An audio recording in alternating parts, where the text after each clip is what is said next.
All right, I think it's recording now. That's what it says. So hopefully that give us enough data to record the whole thing. But Yeah. yeah, man. It's a pleasure to have you on here. For everybody who's listening, welcome to the Art of Human podcast. I am your host, Sapien, and just to continue emphasizing the new mission statement for the podcast is the podcast dedicated to discussing the essence of being a happy, healthy human being via perspective and knowledge from human beings of all walks of life. So today, the fellow human that we have on here, he goes by Hassan, or that's your name, correct? Yeah. His name is Hassan. Just to build a little context for the listeners, me and Hassan actually just kind of serendipitously met through Instagram. I had made like a post on Instagram. I forgot what it was. It was like just some picture, right? Was it Yeah. like a Some quote or picture. something? Yeah. And then Hassan had just commented. I don't even remember what he commented, but then I clicked like to see his profile, and he also has a podcast. So it was the Instagram page to his podcast, which is called the Rebel Podcast, Yeah. The Rebelcast. the Rebel Cast. Yeah. And basically I saw his page, and it's about like talking about Egyptian like history and things of that sort. And recently I kind of got into that, just like watching videos, and they started talking about Egyptian and how there's even artifacts like here in the United States. I think Yeah. they're in Arizona, right? There's some artifacts in Arizona. Uh, there is like they brought some from not in Arizona, in New York. There's the obelisk. Oh, okay. You know the Cleopatra's Needle, the Okay. obelisk. They brought it from Egypt to. And it's in New York now. Yeah. Okay. Well, yeah, guys, basically like I saw his page and I was like, damn, like this just sounds so interesting. And now I've developed like enough kind of confidence to the point where I was like, oh, I'm just gonna direct message this guy and ask him if he wants to be on the podcast, because it just felt like something really interesting. And but yeah, enough with that. Hassan, tell me and the listeners a little bit about who you are. Yeah. Well, I do podcasts, and I'm a very positive human being. I like to always bring joy to other people, and I like to always smile too. I don't know, everybody, whoever looks at me, I'm always smiling. It's something I always practice and brings joy to others too. And I bring this joy into whatever I create through my podcast. I also do music, and I add my music into my podcast. Usually, the podcasts are not just about ancient Egypt; they are more like spiritual type of. So basically, I talk about the spiritual culture of ancient Egypt in a way. So everything is based on spirituality in a way. We bring spirituality of ancient times to the modern days, you know, and through many different cultures, like through if it's ancient Egypt, if it's the Phoenicians, the Canaanites, all of their spiritual type of approaching spirituality, you know, because Mm-hmm. I'm a spiritual person myself. Like I like every spiritual sense of every religion or culture. I like to explore to see if there is a common ground between every culture, and actually there is pretty much a lot of common ground between every culture, though they are far away from each other. But there is a common ground. Like if you go deeper into the meaning of the spirit, the meaning of God to them, there's a lot of common sense to every culture, how they approach God, and in every ancient culture. Even in modern days, if you go deeper into the modern religions, there's always something in common between every religion on earth, like as if this sense of spirituality at the end comes from the human, you know, and humans have a lot of common things together, you know. Mm-hmm. There's not like as much as we have differences, but there's a lot of common things deep down in our spiritual vessel, you know.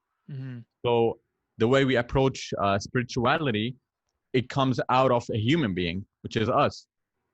So there's always something common. This common sense between every human is projected into how they perceive their reality around them. And I learned a lot from researching on different spiritual cultures. I learned like from every culture you can learn many things and apply it to your life. Actually, like not just research it, but also have a universal type of mind, not limited to one perspective, because the truth in actuality lies in many perspectives. It's not absolute in one culture or one country. The truth lies in the universal eye of seeing things, not just the individual eye, you know? Yeah. And I'm excited because, for those listening, like me and Hassan had a little conversation yesterday just to build a little rapport. But with everything you're already saying, like, I already know this is going to be a really great conversation. But before we get too far, like, could you tell us, like, just because I feel like a lot of times when we listen to someone, if we know a little bit about like their own life, then it kind of helps to like give more significance to what they have to Yeah, say. So can you tell us like where you grew up and just yeah, a little bit about your story to how you ended up being the person you are right now, like yeah. stuff like That's cool. So basically, I'm born in Lebanon. Lebanon is in the Middle East. It was also called Phoenicia before. I don't know if you've heard of Phoenicia. that? Sounds kind of familiar.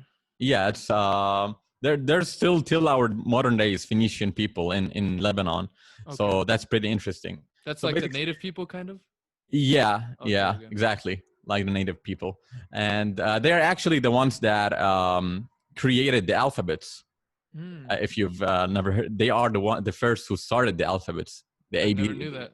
Yeah, and then the Greeks took it, and then they wrote their own alphabet, and so and also they brought the sense of time, the Okay. time we have. They also brought it to the. So it's a pretty cool place to go. That's crazy. Yeah, That's where you came from. Fuck. yes, pretty cool place to go, and it's basically on the Middle East, Mediterranean Sea. So I was born in close to the sea part, and so the sea is always like a symbol of emotions and love, in a way, metaphorically speaking, and it brings joy to the heart, to the sea, with just and serenity, the color blue. So basically, growing up in that place, yes, it's not the most peaceful because of what's going on politically, and the whole story in the Middle East and all what's going on, but there's also peace in that place. It's not just about war, because after every war there is peace. Yes, I grew in that place, and there was war, then peace, war, then peace. But that um, whirling, um, Cycle? whirling polarity between peace and war uh, makes you learn a lot of things. You're not just bounded to know what does peace mean. You're also Mm. bounded to know how war goes on, and what war would teach you and bring inside of you, and what peace will bring inside of you and teach you. So um, I'm not sad there is war, because after war there's always peace. And I learned a lot from the hardships. I learned pretty much many things, because through hardships we grow. So basically, the place I grew in, yes, it wasn't the happiest place, but through it I learned pretty much too many things. Through hardships, we went through it, and I studied physics in university for 4 years. And because I'm a very curious person, so I like to explore the meaning of this word we live in. I'm not like, I wanted to literally know the meaning of life, why we are here, uh, everything, why everything is the way it is today. I'm a very curious person, and that led me to study physics in school. But I'm also a musician, as I said, so I also play music. But music was more of my passion, because the more I grew up, the more I believed that truth and actuality lies in sound more than numbers or letters. But we don't understand it, like the essence of it. We just hear sound. But I believe the whole universe actually was created out of sound and light. That's the two basic things that the whole universe was created from. So yeah. A sound and light.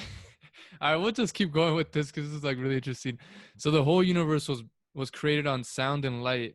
So my Yeah, understanding is that sound is basically like they're pretty much particles that travel through the air, right? I mean, sound. Basically, I mean, what's the difference between sound and light? yeah. So basically, light is an electromagnetic wave. You know, it's a visible wave. You can see it with your eyes. And usually, before they said that it needs ether to move through, like the field that light moves through is ether. Same as light, same as sound, it needs air particles to move through the air particles and reach our like our senses, the hearing sense. So the difference is the sound is more of mystical type of wave. It cannot be seen by the eyes. So same as if you say, oh, God cannot be seen by the naked eye. Sound also cannot be seen by the naked eye, but you can feel the sound, you can hear the sound. Same as the air particles. You cannot see the air particles, but you can feel the air particles. So basically the ancient Egyptians, for example, symbolized God by the element of air. Like their highest god is called Amun. They symbolize him by the element of air, because air is a very mystical, unseen type of element that we cannot see, but it's so essential to us and we can feel it at the same time. So they gave that symbol to their highest god, Amun, who created the whole universe and everything. And light, on the other hand, is so essential too, but I believe sound is more essential than light, and it affects us more in a way. Like imagine we're now starting this podcast, but we're not just talking, we're just looking at each other. You know, we won't affect people as much as we start talking. You know, once we start talking, people will start getting influenced by what we talk, especially if there's no language barrier and all that. You know, so sound, yes, there is light. They are looking at us through light, which is the light from the computer that hits their eye. But they won't be affected by that light as much as when the sounds start getting emitted out of me and you, you know? Yeah. So I see more importance in sound more than light itself. Because, you know, this, the hippie culture today, they always say love and light. Whenever they greet each other, may the love and light be with you, something like that. Love and light. Yeah. So whenever they greet one another, they always say love and light, like as if saying hello. So they just say, may love and light be with you. So light is a symbol of information, you know, but they don't say a sound. But sound has a lot of information too, more than light in a way. And in actuality, I believe it is the source of creation, because you see the electrons that are inside of us today and inside that created the whole universe, they actually have sound. Like they are emitting sound, but we're not able to hear, but they are emitting sound. And before they emitted that light, they were emitting sound. So sound came before light in a way. The sound, once they start vibrating, the vibration of the electrons produces sound. And that sound emits a photon, which is light, in atomic terms. That's in physical terms. So basically, sound came before light, even in physical terms. So much information. I hope the listeners are understanding what I'm saying. But no, dude, the way you explain it's very like simple. Like I really appreciate it. Yeah, I simplify it as much as I can. It's just blowing my mind, because it's just like, I don't know how to explain. It's like I actually feel like everything you're saying is like so true. Like, because I've been recently I've been spending a lot of times with my eyes closed. Like if I'm meditating or if I'm like kind of anxious and stuff, I'm gonna close my eyes and just kind of focus on my breathing. And like by closing my eyes, by kind of limiting like all the light coming into myself, like it really kind of puts me into a meditative space. Exactly. And you need to contemplate on something that once you close your eyes, you're not able to close your ears. Yeah. So sound, as if God once created us, is telling us you can close your eyes, but the sound, you need to always be in tune with the sound. That is like subliminal message from God, that even when you sleep, you close your eyes, you don't see anything, but the sound is still playing in the background. the humming, whatever, the humming of the cars outside, whatever is humming outside is still, you are still here. Even if you're asleep, your ears are still receiving that sound without even you being conscious of it. So sound needs to always, it's like we need sound in many ways, you know, that air particles play a huge role in us receiving that sound. And it's also connected to breathing in a way, the way you breathe. So sound and breathing both should be there all the time, because you cannot live without breathing. So while I'm talking now, I'm breathing air inside of me. Even you now, you are breathing unconsciously. We can do it consciously by breathing in and out more air inside of us. I'm sure if you've did like, have you heard of Qigong? Qigong. I've heard of it. Yeah. Yeah, it's like It's like is that the movement type one? yeah, it's a movement type of Movement? meditation. Yeah, I know what you're talking about. Yeah, so they breathe air more than average human beings in a way. They believe that the air, which is the chi, in actuality, the chi is the source life energy, is stored inside air that we breathe inside. And once I did a research about the spirit in many different cultures to see how they approached the meaning of the spirit and to see how it's connected to human beings in a way. And I discovered that maybe most of the civilization of ancient civilizations had the meaning of the spirit as wind or air. So the word spirit, literally, in many different cultures, it means wind or air. So there's a deep connection between the air we are breathing and the spirit itself. So I reached a conclusion to a point where the words we speak, the words we are now speaking, fuse with the air particles. And then we breathe in that air that goes inside of us. So in a mystical type of way, to be a righteous human being and to receive the spirit is to speak righteous words and to act righteously. And then you breathe that air that is, you might call it an aura. So it can, have you heard of the aura? The aura, it's like an electromagnetic field around us. So basically that field is connected to the air particles that we choose how to interact with it, you know? So once we breathe in that air that interacted with the words we say, it goes inside of our body and it interacts with the cells inside of our body, but it stores the information that we spoke, that we act, you know? It's also connected to, if you say good words to yourself, your life becomes better, you know? You attract positive things to you.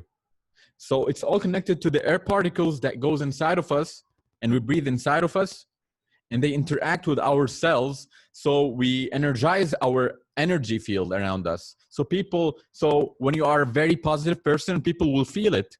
People will feel this joy inside of you, will feel that you are joyful without even speaking, because that amount of joy you brought through the air inside of you is not enough inside of this vessel. It will project outside of it, and people around you will feel it even without you speaking anything, just by crossing them.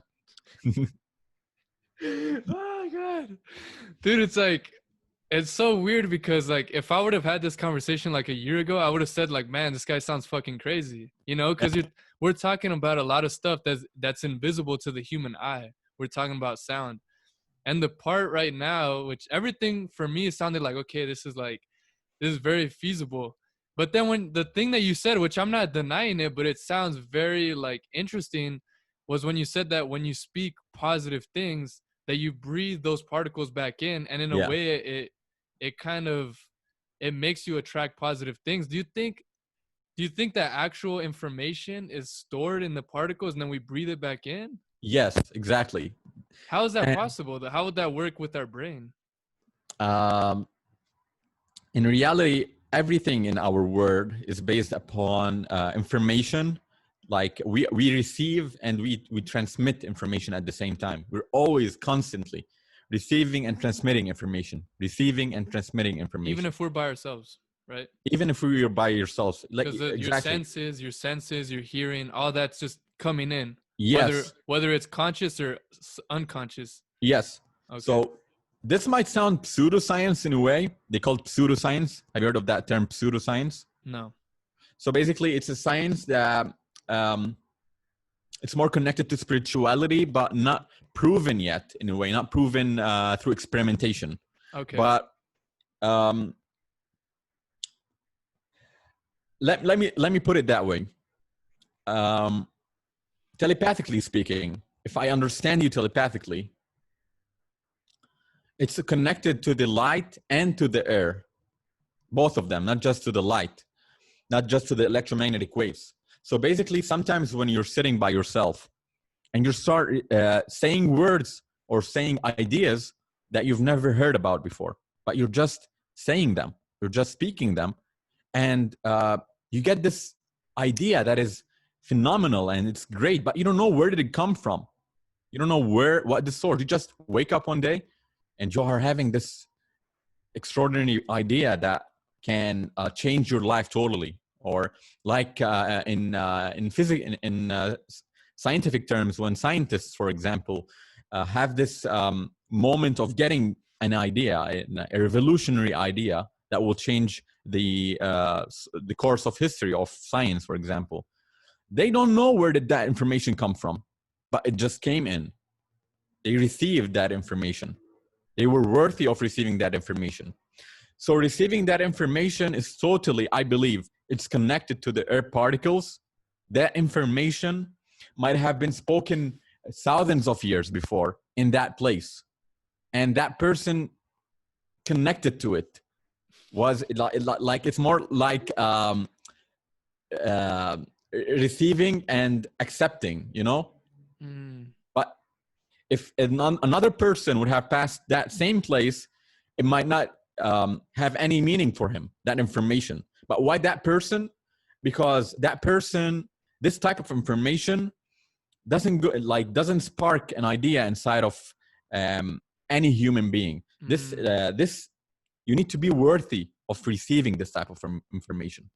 Being worthy means, as I said before, to receive the spirit, you need to be worthy of receiving such a spirit, like such a wish. You are wishing for something big, but you need to prove that you're worthy of having this, you know? And those light particles, let me call them, light particles. So basically light fused with air particles in a way. You need to have that specific physical body vessel that accepts this type of information that is inside the air particles so that you can create out of it. So how that particle get accepted by your body is when you hire the energy of your body so that it becomes compatible with such information outside of you. How do you hire your vessel? By becoming more positive, by becoming more righteous, by doing great things, by bringing joy into others, by bringing positivity into others, by having the wisdom to choose between good and evil. In a way, it also plays a huge role in making you a better person. And doing something and knowing that you can do it better for yourself and for others, or not just for you.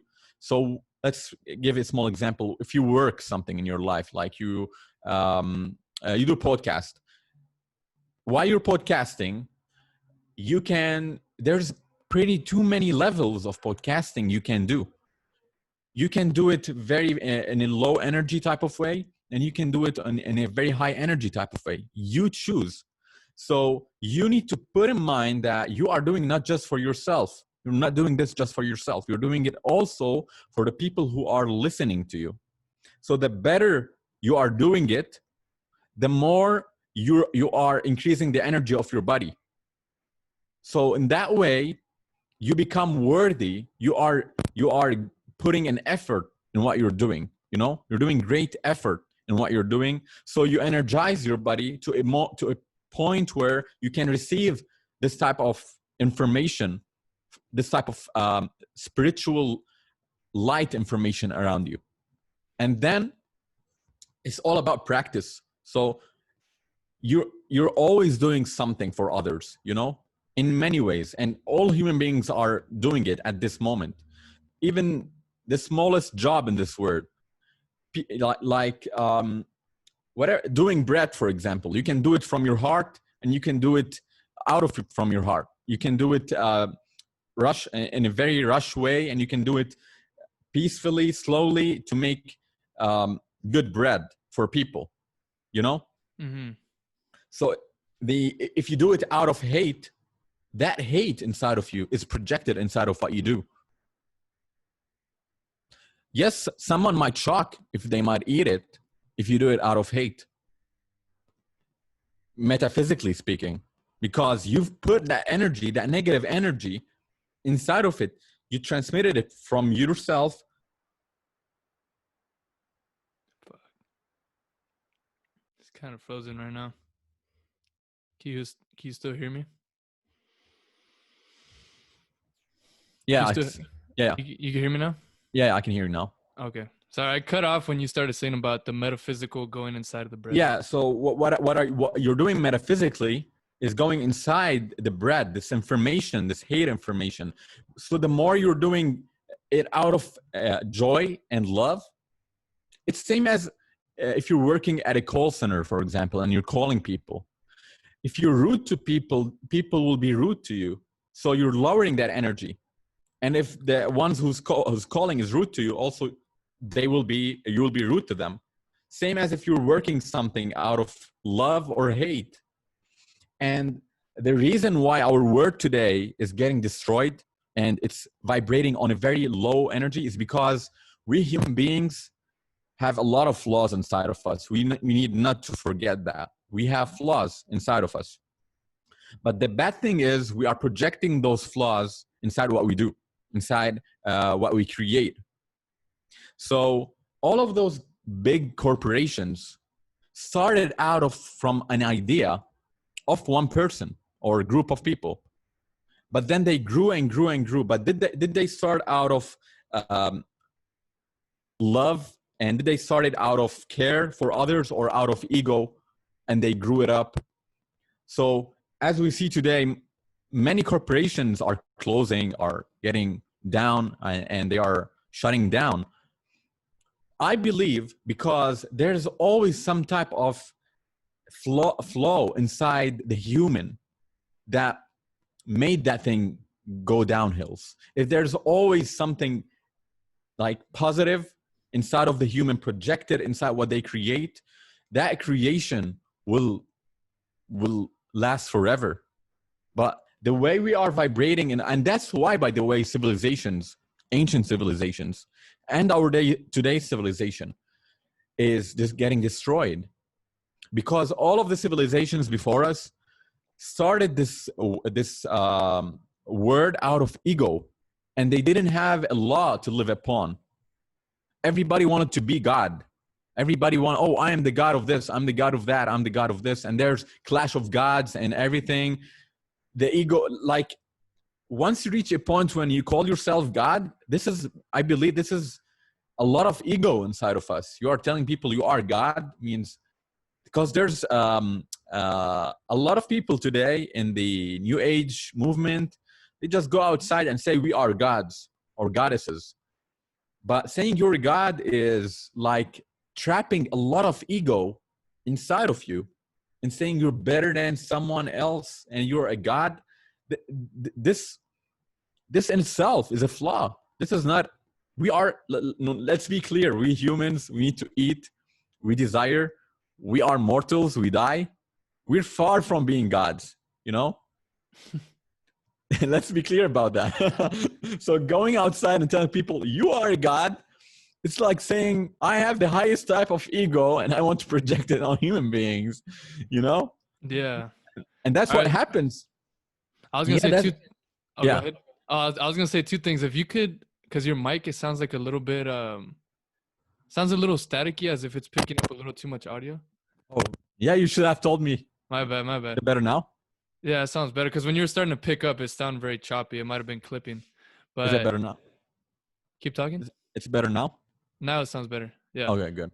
The thing I was gonna say that's really interesting, and I was gonna ask you, Do you think the idea, because I've been really getting into the idea of ego and being humble, and then there's like the opposite, which is like being arrogant. Like, do you think, because I feel like you have a very good awareness with regard to how this whole thing kind of comes together, do you feel like it's kind of inevitable that there's always going to be evil and there's always going to be like the positivity? Like, is it inevitable? Is it because in my opinion, I feel like there's always a constant level of energy, right? Energy is always going. It's never like this is going and then this is not going, then this is going, this is not. I feel like it's always like a constant energy, but it's constantly fluctuating. Is it like throughout human history, is there points where things are just a lot more positive and it's winning the negativity? And then is there points where it's like a lot of negativity and the positive has to come back up? Or how do you feel that kind of works? You So know? basically, when we speak in polar terms, polarity, there's a lot of wisdom decoded inside the poles. This realm we live in today is based upon positive. Is it still staticky? Is it doing A any little static? bit, a little A bit. little bit. Is it better now? Yeah, Test. so far. Is it better? Yeah. Okay. So let me know if it's still I'll let you static. know. Yeah. If it can't get fixed, it's not a problem because I'd rather just keep having the conversation. Okay. So basically, the world we live in is based upon positive and negative. You know, the realm. This once you are born inside of this realm, the realm of existence we have today on planet Earth is based upon polarities.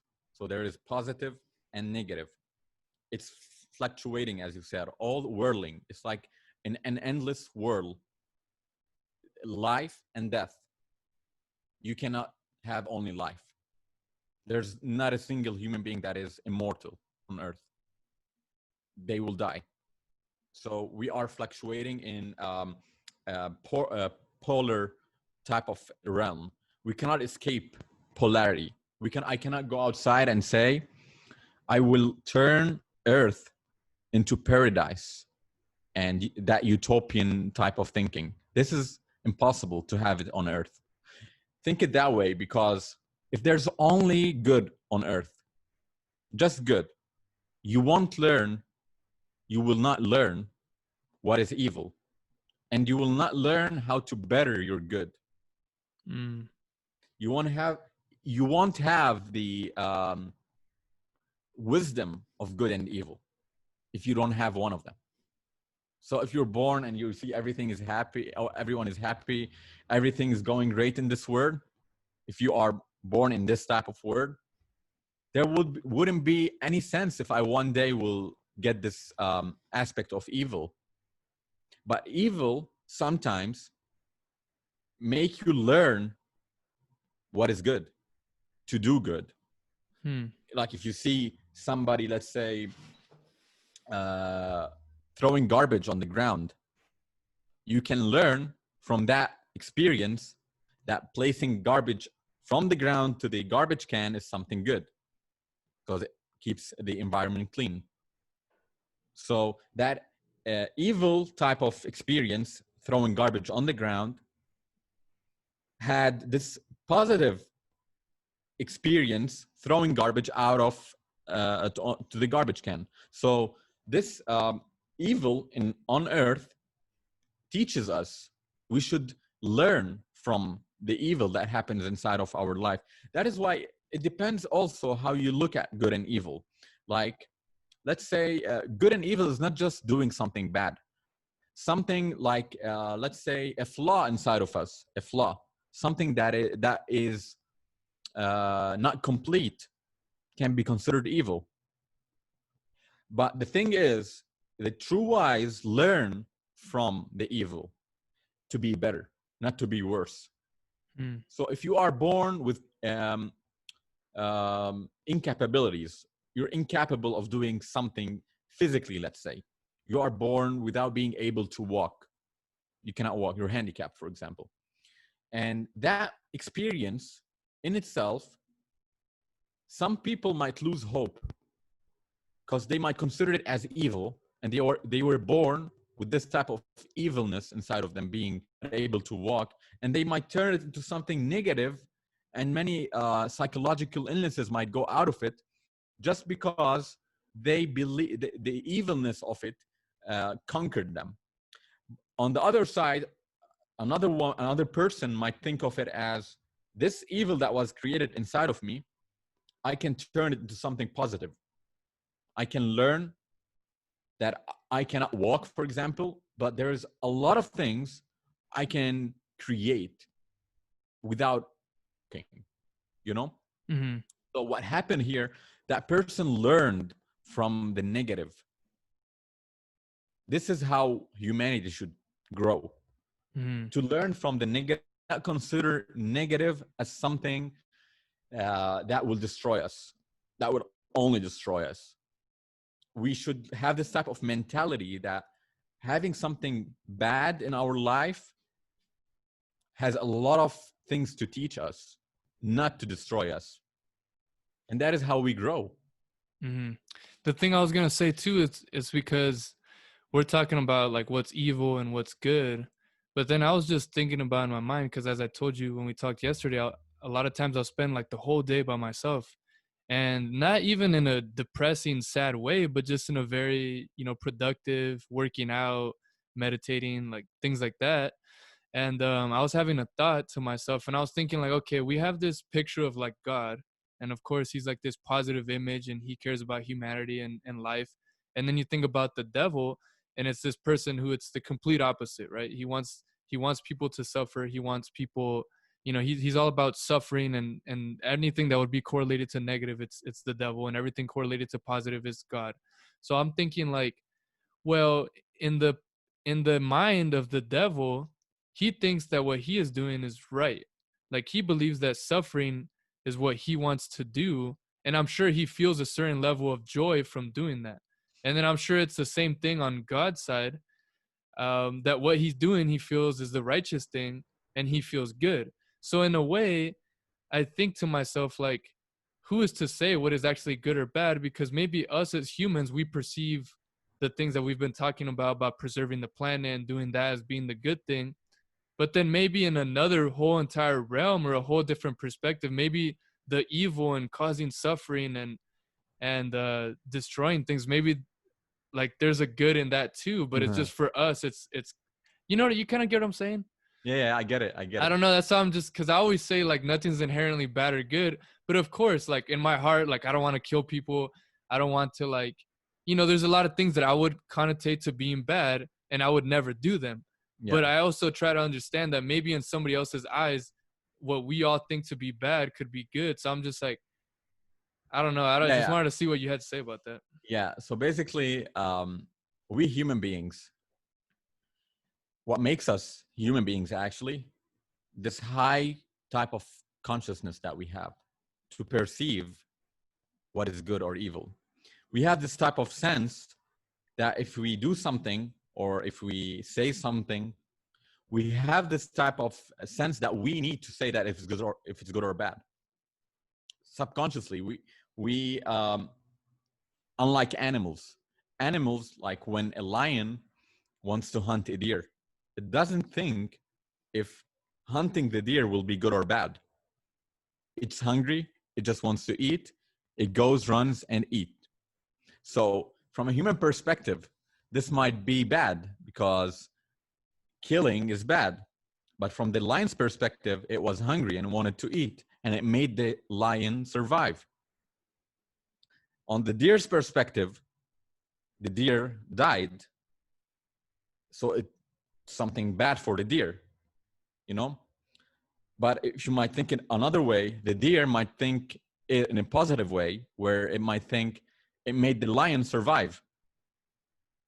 So there's a huge collision between good and evil. There's always something good in everything you do and something bad in everything you do. There's always something good and bad. They are whirling in an endless manner. There's no absolute positive and negative. Same as there's no absolute male and no absolute female. We human beings, yes, we have this polarity of being male and female, but the female is not absolutely a female. So now females will hate me, and the males too are not absolutely males. It's interesting. I want to know what you have to say. Yeah. Because females in actuality have male hormones inside of them. And males have female hormones inside of them. Can they escape this fact? No. Both male and female are inside of one individual. But what happens is there's a disbalance. That disbalance of polarities creates you and makes you a male. The disbalance between testosterone and estrogen inside of a male, for example, makes him masculine, and we call him a male. But it doesn't mean he's absolutely a male.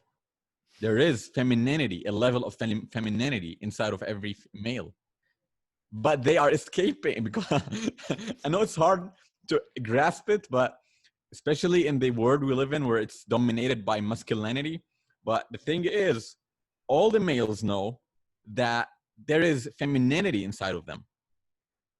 There is that type of inside of every male. There is that male that still wants to be innocent, and that playfulness, that innocence inside of the male. But they are trying to hide it because the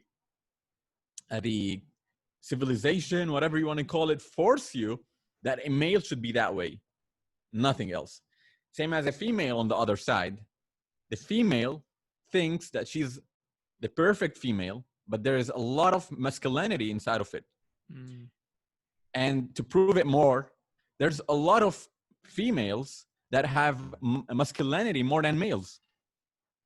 What? I don't know if I don't know if you've saw them before, but there is females who are actually born in a way that they have masculine physical features. They can grow muscles more than males, for example, or they look masculine, yet they are females. You know, same as males. There is males that look feminine more than females. I don't know if you've crossed any of those in your life, but I personally crossed people physically. They look males, but they are females actually. And that is called androgyny in a way. A balance between the positive and the negative pole. This is the balance. So there's no absolute positive, there's no absolute good, and there's no absolute negative, evil. It's always relative and correspondent in a way. And then it's projected in everything. Yeah, that's really interesting. And I don't know that I've ever had like a close friend or a relationship with someone who you can see them. Actually, they're more models. They are more into the modeling industry. If you go into the modeling industry, you're going to see a lot of androgynous people. Androgynous people are people whom you cannot spot if they're males or females. They just have this balance. But what would define them? What would define a person as female or male would be like their reproductive parts, right? Is that what you're talking about? This defines their sexuality, but not their gender. The gender, what defines the gender is the measurement of the masculinity and the femininity inside of a human. So what's down there defines you if you're sexually a male or sexually a female. But some people are born sexually males, but the measure of their masculinity does not allow them to be that perfect male. You know what I mean? Mm-hmm. They are males, but their masculinity is less than that male on the end of the spectrum. If there is like type of spectrum, let's say, the perfect female here, the perfect male here, there's always in between that spectrum a lot of levels of masculinity and femininity.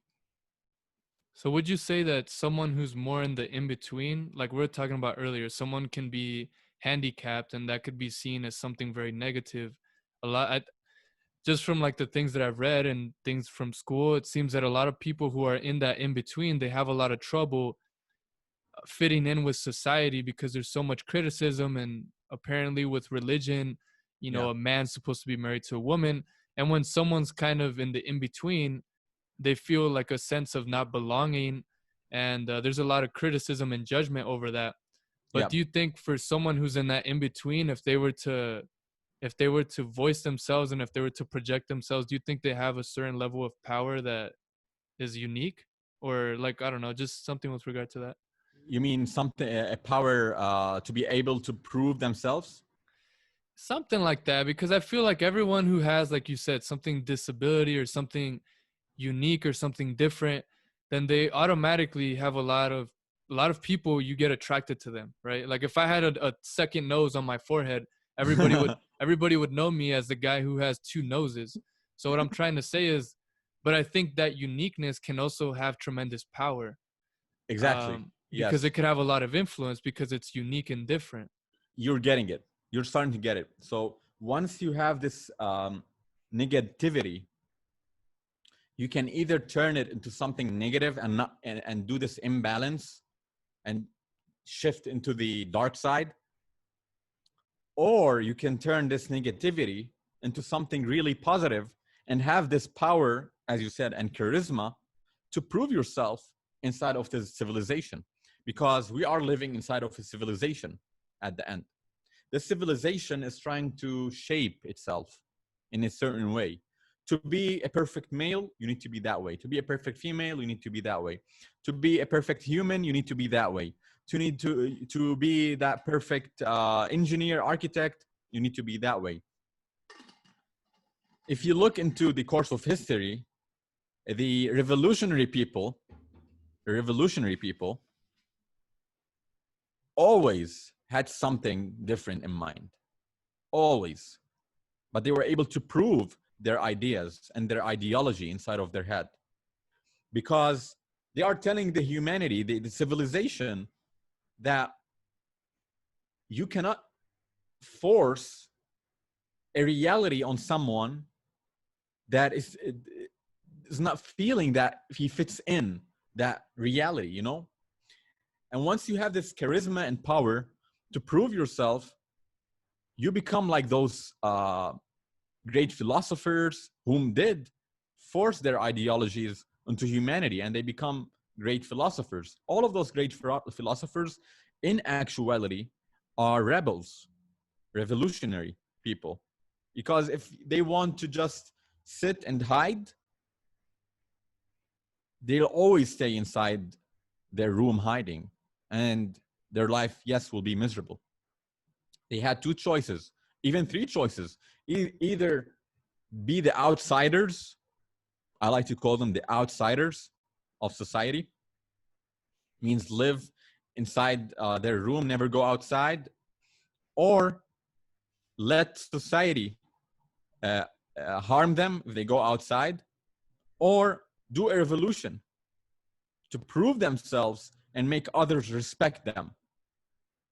And how do they do that? By facing people, by confronting people. If they say something bad to them, confront. They have the power, the sound, the power of the sound. They can, believe me, words and sound, they can change many things.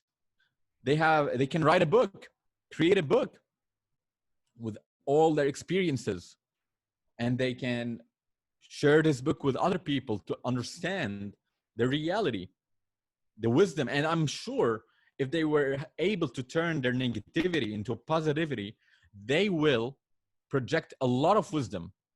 They will project a lot of wisdom in anything. They will create beauty.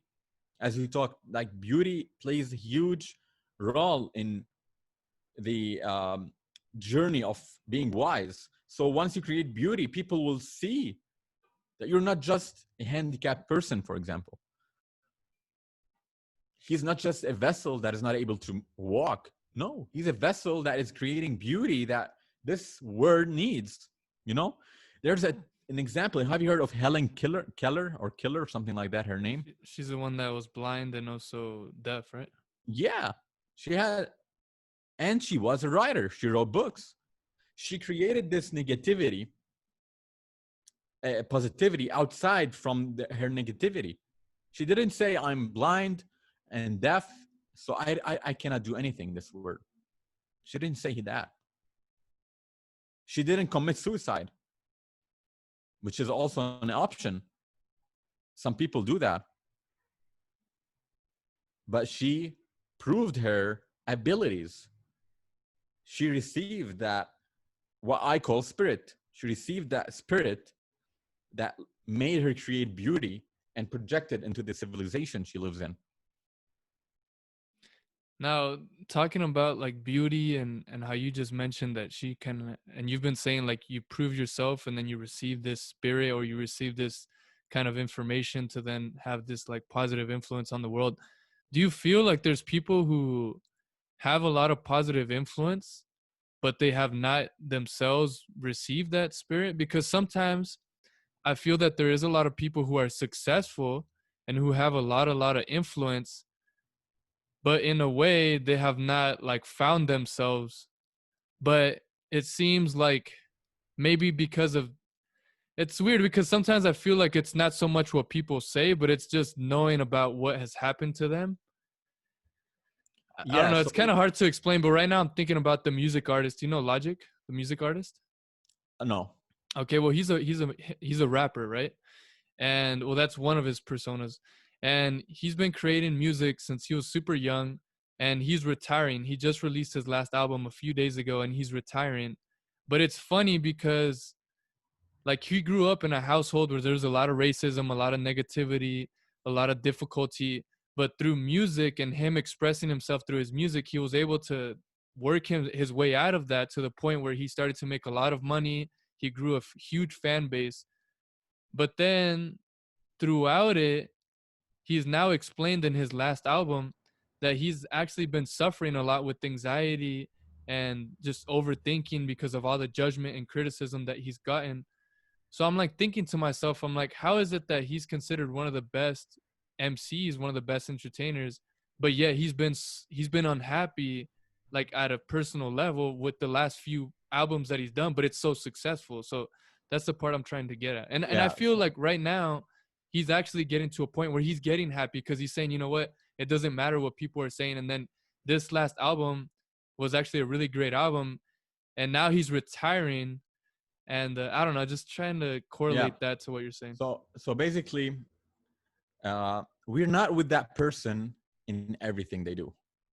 So we don't know what that person literally went through and how did he react to what happens with him.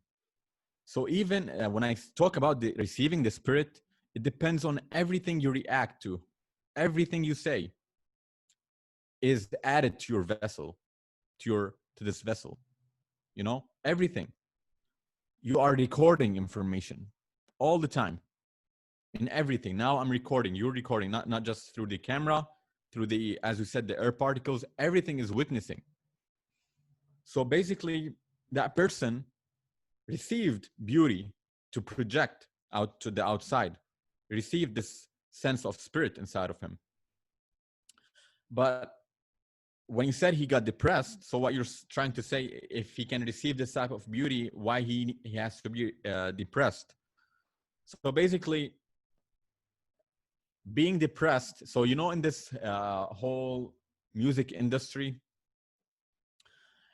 to be in front of millions of people, that the people want you to be a certain way. You need not to believe that those people are themselves. In a way, they are what the people want them to be, what the majority of people like them to be, except for a few. Some musicians were able to get outside of this box and be whatever they want to be. And some musicians even changed their whole outfit, their whole appearance, because they have this power or this courage to prove themselves in any type of persona they want to wear.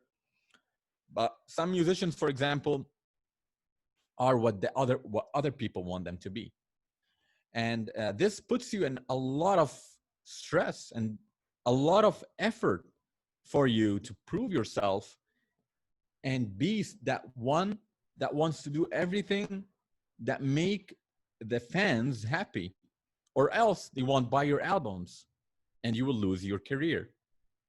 Not just the fans, also whoever is controlling him from the industry, the record label, whatever company he's working with, they also control him. They want him to wear a certain way. They want him to be a certain way. So not all musicians in that industry are happy because of that reason, that they are being forced to be what they are not. And once all of this tension and stress is forced on them from the people above them and from the people below them, it creates anxiety. It creates many cycles, because we're not created to be that much famous. Just so you know, humans, and there is some type of thing I'm seeing these days that in 21st century, it's pushing people to be famous so hard. Like, it wants people to be famous, especially at that time. Social media wants you to be famous. Music industries want to. A lot of musicians today, a lot of fitness artists, whatever you want to call them. So there's a lot of people that want to be famous, and some people literally don't want to be anything except famous, because they're seeing everybody becoming famous, and they want to be famous. The society, the civilization is pushing you to be famous. But being famous does not bring you too much of positive things that you are held worthy of. Like that person you said, anxiety, depression came to him because we are humans, are not designed to always impose ourselves to people and show off all the time for millions. We're not designed for this. You know, those things are not designed for us. Like before, in the older times, in every, let's say, tribe, there's only one musician or two musicians, and that's it. Today, millions of people that want to be famous in every place. This is out of order. We are going in a place where we're out of order. Yes, many psychological illnesses will show inside of us, but they can escape this psychological depression. They can escape this psychological illnesses. Of course, they can escape it. And they don't need a psychologist to escape it. They don't need a psychologist. They can escape it without going to a psychiatry. How they can escape it?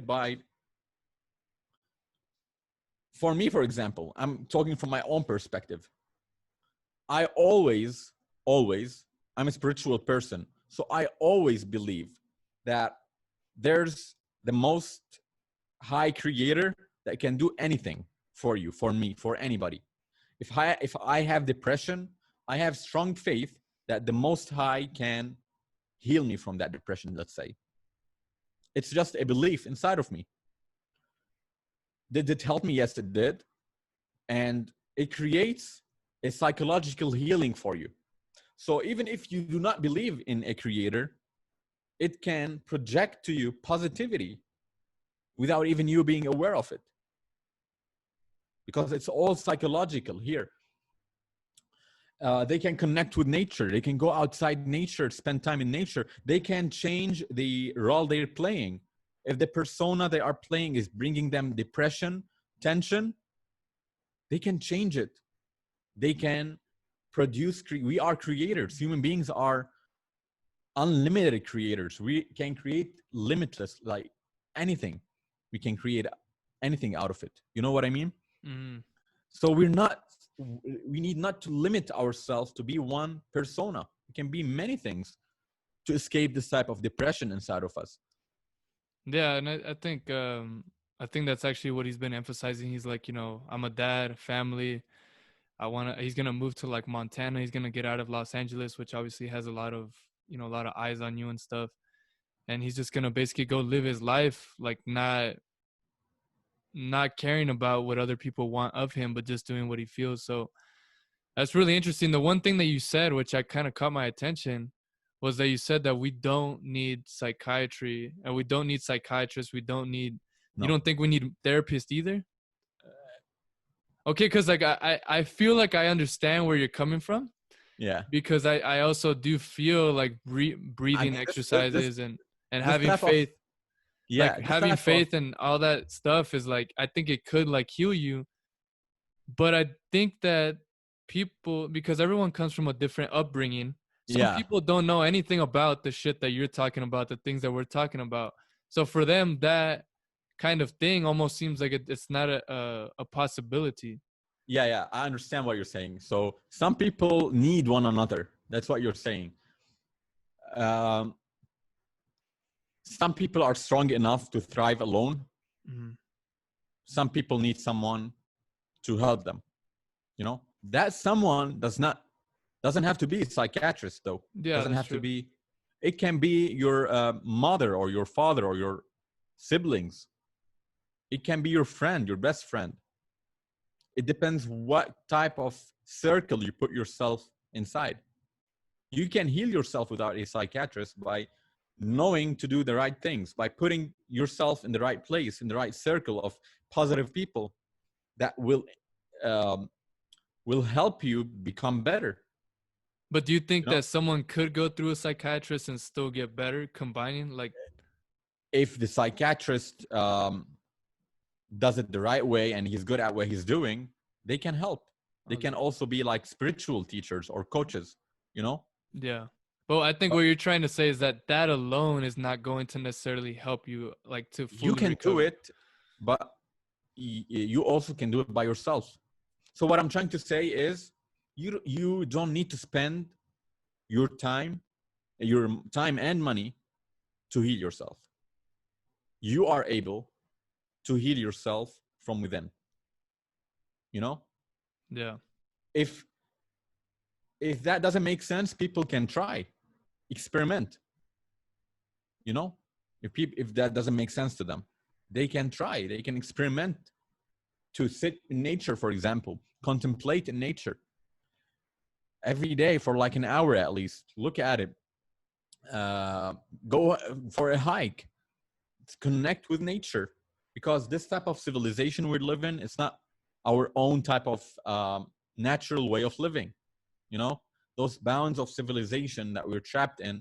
We reach a point where people even do not even believe in villages anymore, or or nature. They just believe that life should be like New York City. Yeah. That is a civilization. Whatever is not like that doesn't deserve to be living at it. We're going in a way where nature is getting destroyed, you know, and that also creates a lot of psychological illnesses inside of us. Many psychological illnesses come from this system we're living inside, not just the city itself, also the system, the monetary system, the capitalism, and all of that. I don't know if you've experienced capitalism in its true sense, but capitalism, for example, makes you a greedy person that wants you to be the highest in your job, the highest rank in your job, wants you to have the um, biggest amount of money you earn. All of that is just you. Hate your coworkers, hate whoever is more talented than you. It's all hate. Why we don't just see one another from a universal eye that looks at one another without seeing a difference or discrimination, for example?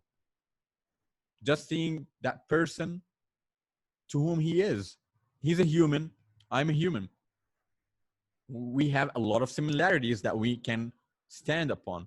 Why we have that urge that once we look at someone, we need to think that someone will hurt us or be better than us, even if they became better than us. Why that hurts me? Why this might make me feel bad? Does that go down to the fact that obviously now we have a consciousness, and that's kind of what differentiates us from like other animals, at least to our knowledge? But like, do you think it's like a primitive thing that we're so kind of that we're so like kind of wanting to grab onto the things because we're like survival of the fittest and things of that sort? Yeah, we still have this animalistic sense of, oh, I want to be the best, so because I want to survive in the jungle. We still have it.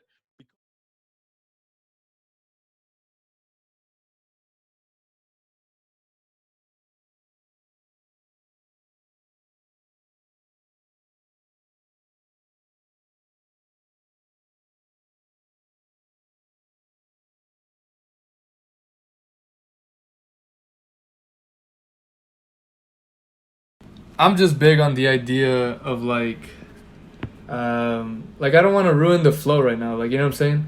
Like, we're already kind of going with it. I know the audio might sound kind of weird, but I don't know. That's like one thing I've picked up from like Gary Vee, the dude I was telling you about.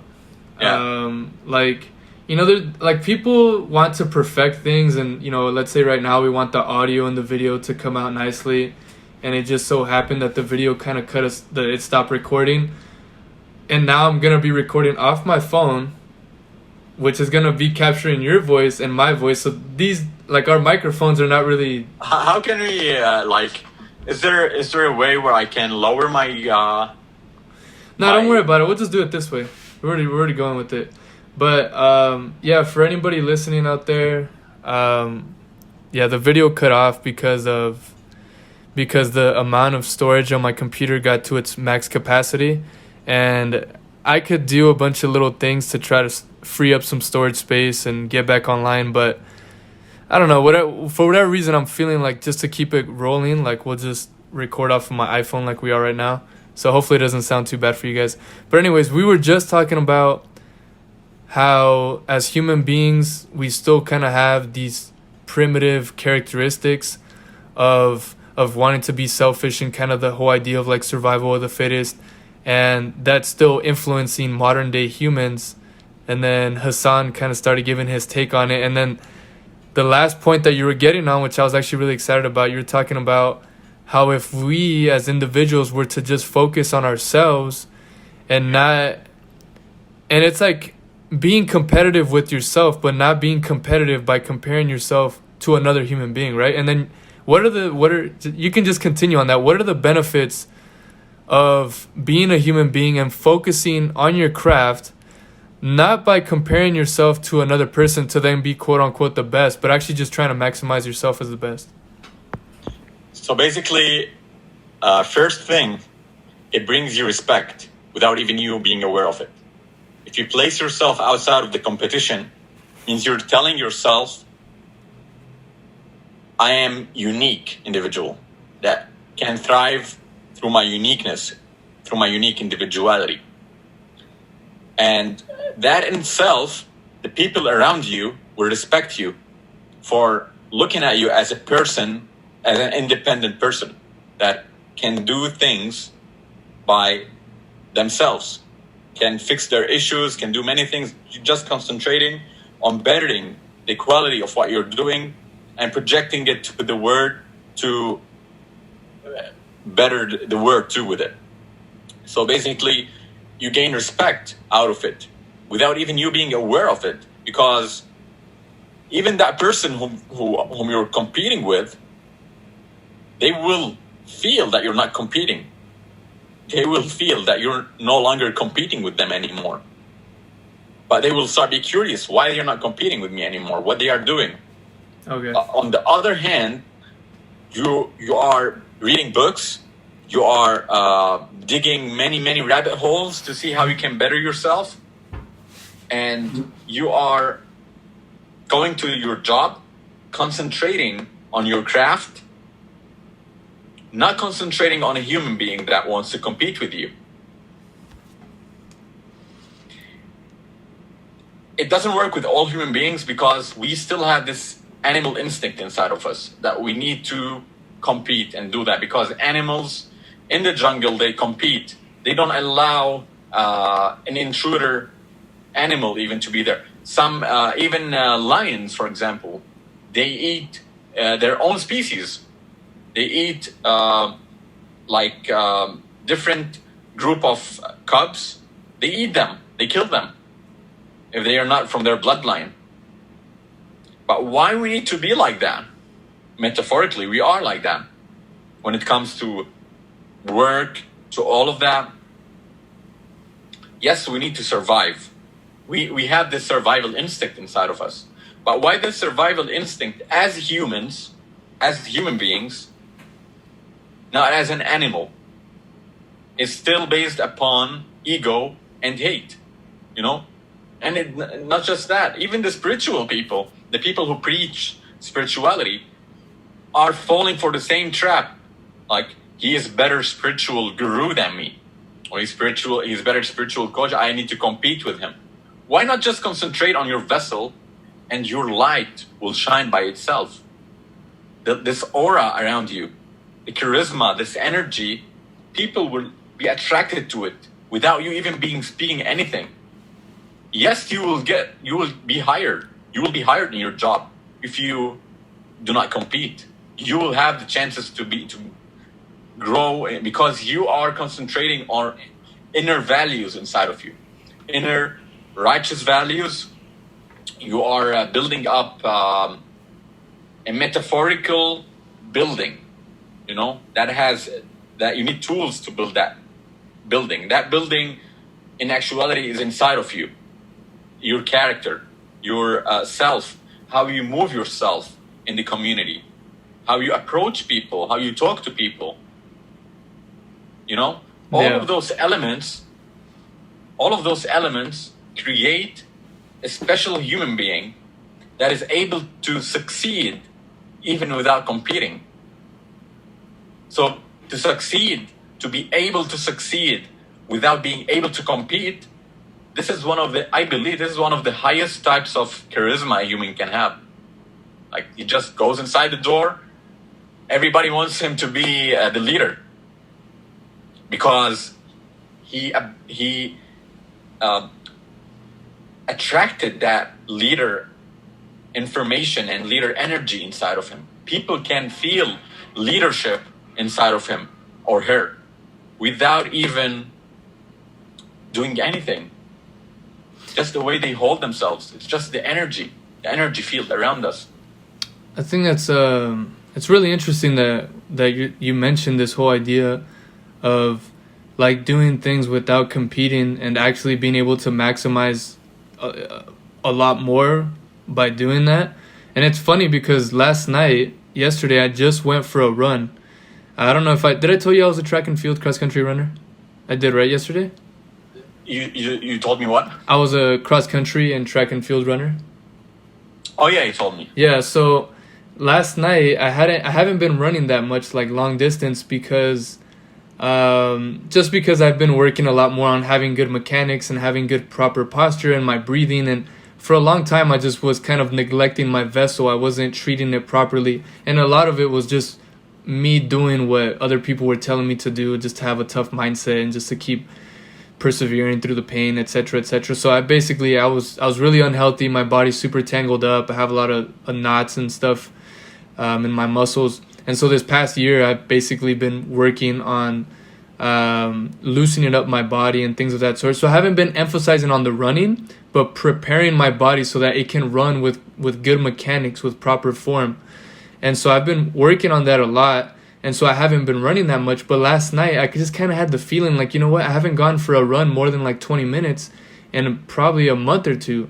So I said last night, I've been training for a while. Let me go out and kind of test my body to see how it will react. And to be very honest, and I'm going to say this very calm and confidently because it's something that I genuinely feel. But after I finished that run, I finished at my dad's house. I ran from my mom's house to my dad's house, close to about 8 miles. And I told my dad, I was like, that run I just had, like, it made me feel like I could really go to the Olympics and I could be at that like super elite level, because everything that I have been training my body and mind for in this past year, it's like all of it is just starting to come to fruition. Yeah. I always knew that running just never was supposed to feel as hard as it was, like having constant shin splints. I remember back when I was running and competing against other people, the way I would try to encourage myself or motivate myself was to try to almost create anger and hate towards my competition and then try to fuel myself through that kind of mindset. And it never worked. It never worked to optimize my performance. And in the entirety of my career as an athlete, which was about 9 years, and I think it'll still continue. But during that whole time, maybe 1 or 2 races, I felt that I really optimized. And in those 1 or 2 races, my mind was completely empty. It was not upset at the competition. It was just me doing what I felt was going to be the most smart thing for me and just based off of feeling. And so, but no one has that kind of mindset. Everyone tries to be better than everybody else, and everybody's thinking about, what is how is so and so school doing, or like everyone's so caught up in what everyone else is doing that Exactly. I think we kind of, I don't think it's a healthy mentality to have. And for me personally, it definitely did not help me in my actual performance. And so last night when I was running, I felt so motivated and determined, but it wasn't by thinking about anybody. It was very weird. It was almost as if I was motivated and determined because I proved to myself that everything that I thought and felt was true. I proved to myself that it is true. Like, with the whole breathing and stuff, everything's just so much more effortless. Actually taking the time to learn how to breathe from your diaphragm. And, I felt like I had an ample amount of oxygen. And then my mindset it was pretty empty. It's kind of weird to explain, but it was like I had so much determination, but it wasn't by thinking about anybody. It was just in just being so confident and determined that everything I already believed in was true. And that this is the thing that I came to. It's like the thing that I think makes people great and the thing that makes people happy, I think it's actually believing that you are the best at whatever it is that you do and constantly working at being the best. But being the best at yourself, and that doesn't mean, oh, well, I want to be the best me, so I'm going to go out there and I need to run the fastest times and I need to do this. And like being the best means that when you want to just relax, you relax. When you want to go party and hang out with friends, you go party. When you, I don't know, it's just, I feel like the concept of being your best has always been like this idea that you have to be super hardcore and disciplined, when in fact I think it's not that at all. I think it's a lot more graceful. I think it's a lot more effortless. And that's kind of what I'm finding, because right now that I had that run last night, and I really feel, although aerobically I may not be in my best fitness because I haven't been running that much, I have so much faith that if I were to start running more consistently and get back to that aerobic fitness, I would be insanely more faster actually, and insanely more capable. But it's because I've learned the balance of all the elements of having a social life, of one of the things at the base of the pyramid of our necessities, having sex and things of that sort. I've just been fulfilling a lot more of my basic needs, and it's everything's just kind of naturally happening at a very effortless level. And then I've also fed to my subconscious I am the best, I am the best, I am kind, I am compassionate. And I tell myself this thing, but it's not me trying to be the best out of all the runners. It's just saying I'm gonna be the best me.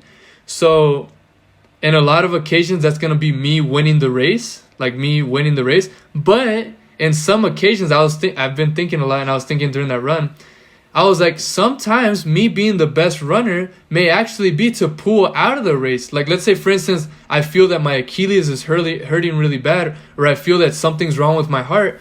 For me to be the best runner, the smartest thing to do would be to stop the race and not allow my ego to say, no, you have to be tough, you have to keep going. So it's, interestingly enough, everything you just said about, just focusing on yourself, I think it's honestly one of the biggest secrets to actually I'm telling optimizing. you this. I want to add something to what you said. That once you concentrate on yourself and not get motivated by competition, as you said, not to be motivated by competition, yet be motivated by being a better person and bettering humanity, for the better of you and humanity. What you are doing in that way, you are projecting your craft inside of your craft positiveness, and you're projecting you're not projecting flaws, you're projecting something great inside of your craft. You're projecting greatness inside of your craft.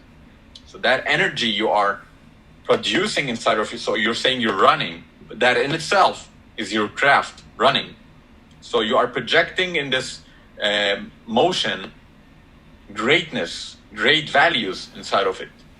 Those values will make you worthy of achieving higher ranks in whatever you're doing.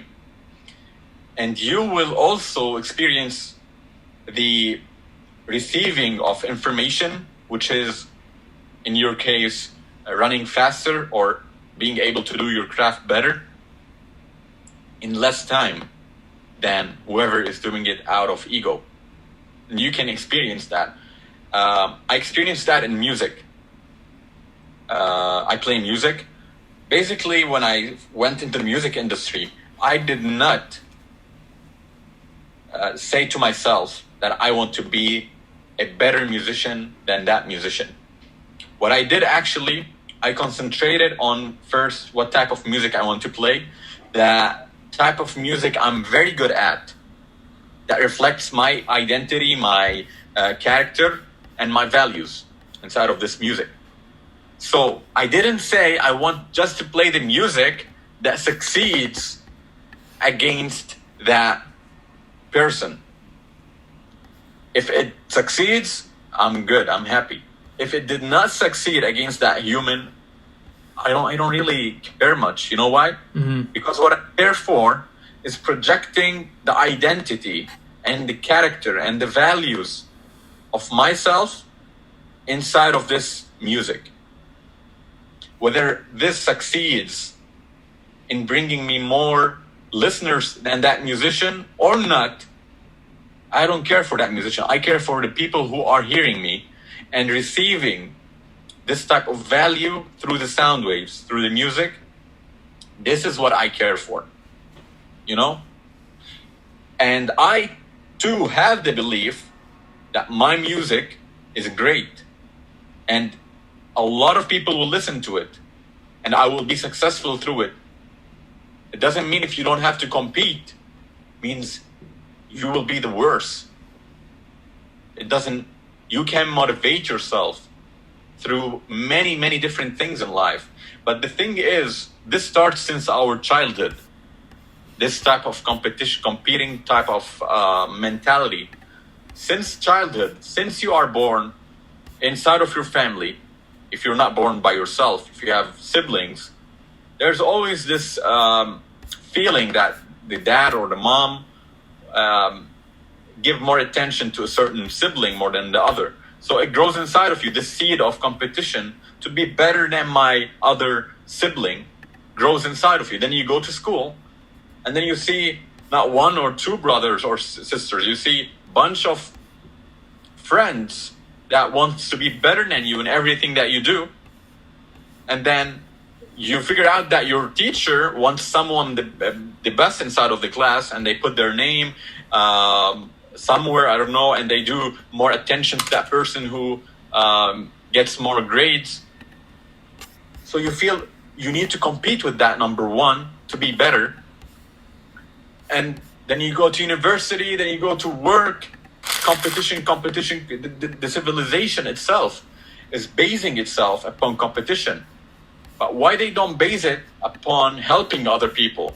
The best of us is the person that helps. Why we don't compete in helping other people and bringing better life to other people? Why we don't concentrate on competing in bettering ourselves? Because the number one competition that you need to succeed in is succeeding in bettering yourself. So there is a lower self and there's a higher self. Did you reach that type of succeeding in the competition of your higher self? Did you reach that type of level of consciousness to be your higher self? Once you reach this type of success in your life, people will be attracted to you. You don't need to compete anymore. You don't need this type of competing mentality inside of your head. Yeah, dude, and I think like this idea is so like, it almost seems like it, because you need to have faith. Like you said, like once you kind of start reaching that higher self through focusing on yourself and improving yourself, everything naturally gravitates towards you. And it's such an effortless and it's such a like smooth dynamic that I think for a lot of people, it doesn't seem feasible. It doesn't seem realistic, because I think a lot of times we get so caught up in the conscious and the ego that we feel like we have to grab things in order to have them. And that's kind of where I was caught up too. I felt like a lot of things were like, you know, you needed to grab them, and it's a lot of like, it's a very like hardcore thing. But like you said, like I think once you kind of start reaching that higher self, everything you've wanted will just start to happen to you, and it'll just gravitate towards you. And the thing that I'm realizing that helps to stay in this kind of higher self, to prevent yourself from going down, because I think even if you get to a higher self, I think you could still like slip up. And this is like a philosophy by the guy Gary Vee that I was telling you about. He says the positivity, let's say if I know you have really good music and I'm like, man, it's like the best music I've ever heard, blah blah blah, you can't take too much acknowledgement to that, and you also can't give too much acknowledgement to the negativity, obviously. But when you acknowledge all the positive feedback, like a lot, like, oh my God, thank you so much, like blah, like, I mean, I'm not saying not to say thank you. You can say thank you and be grateful for the people who admire you, but to take that positive feedback and to allow that to influence the ego to think that we are so amazing, that we're better than most people, then that itself will actually take you away from being in that higher self. And so that's why, like, as we're talking about this, when I mentioned to you the story about me going for that run last night, and I told you when I said the whole thing about, like, I feel like I can go to the Olympics and I feel like I can get to a really elite level, I have to say that in a very calm way, because otherwise I start to let it feed my ego, like, oh shit, like I'm the fucking shit. You know what I'm saying? Like and I'm starting to get better at that. I'm starting to realize it, because if you really do have faith in something, you shouldn't be surprised when it ends up happening. Yeah. If I have faith in God, if I've always believed that God exists, if God were to come out, I shouldn't act surprised, because that means I never actually believed in it. Yeah. So basically, when you say competition, means you are inside a field of people that have common interest and common ground in doing something. You know, you won't compete if you're in the Olympians or you do running. You won't compete with a musician.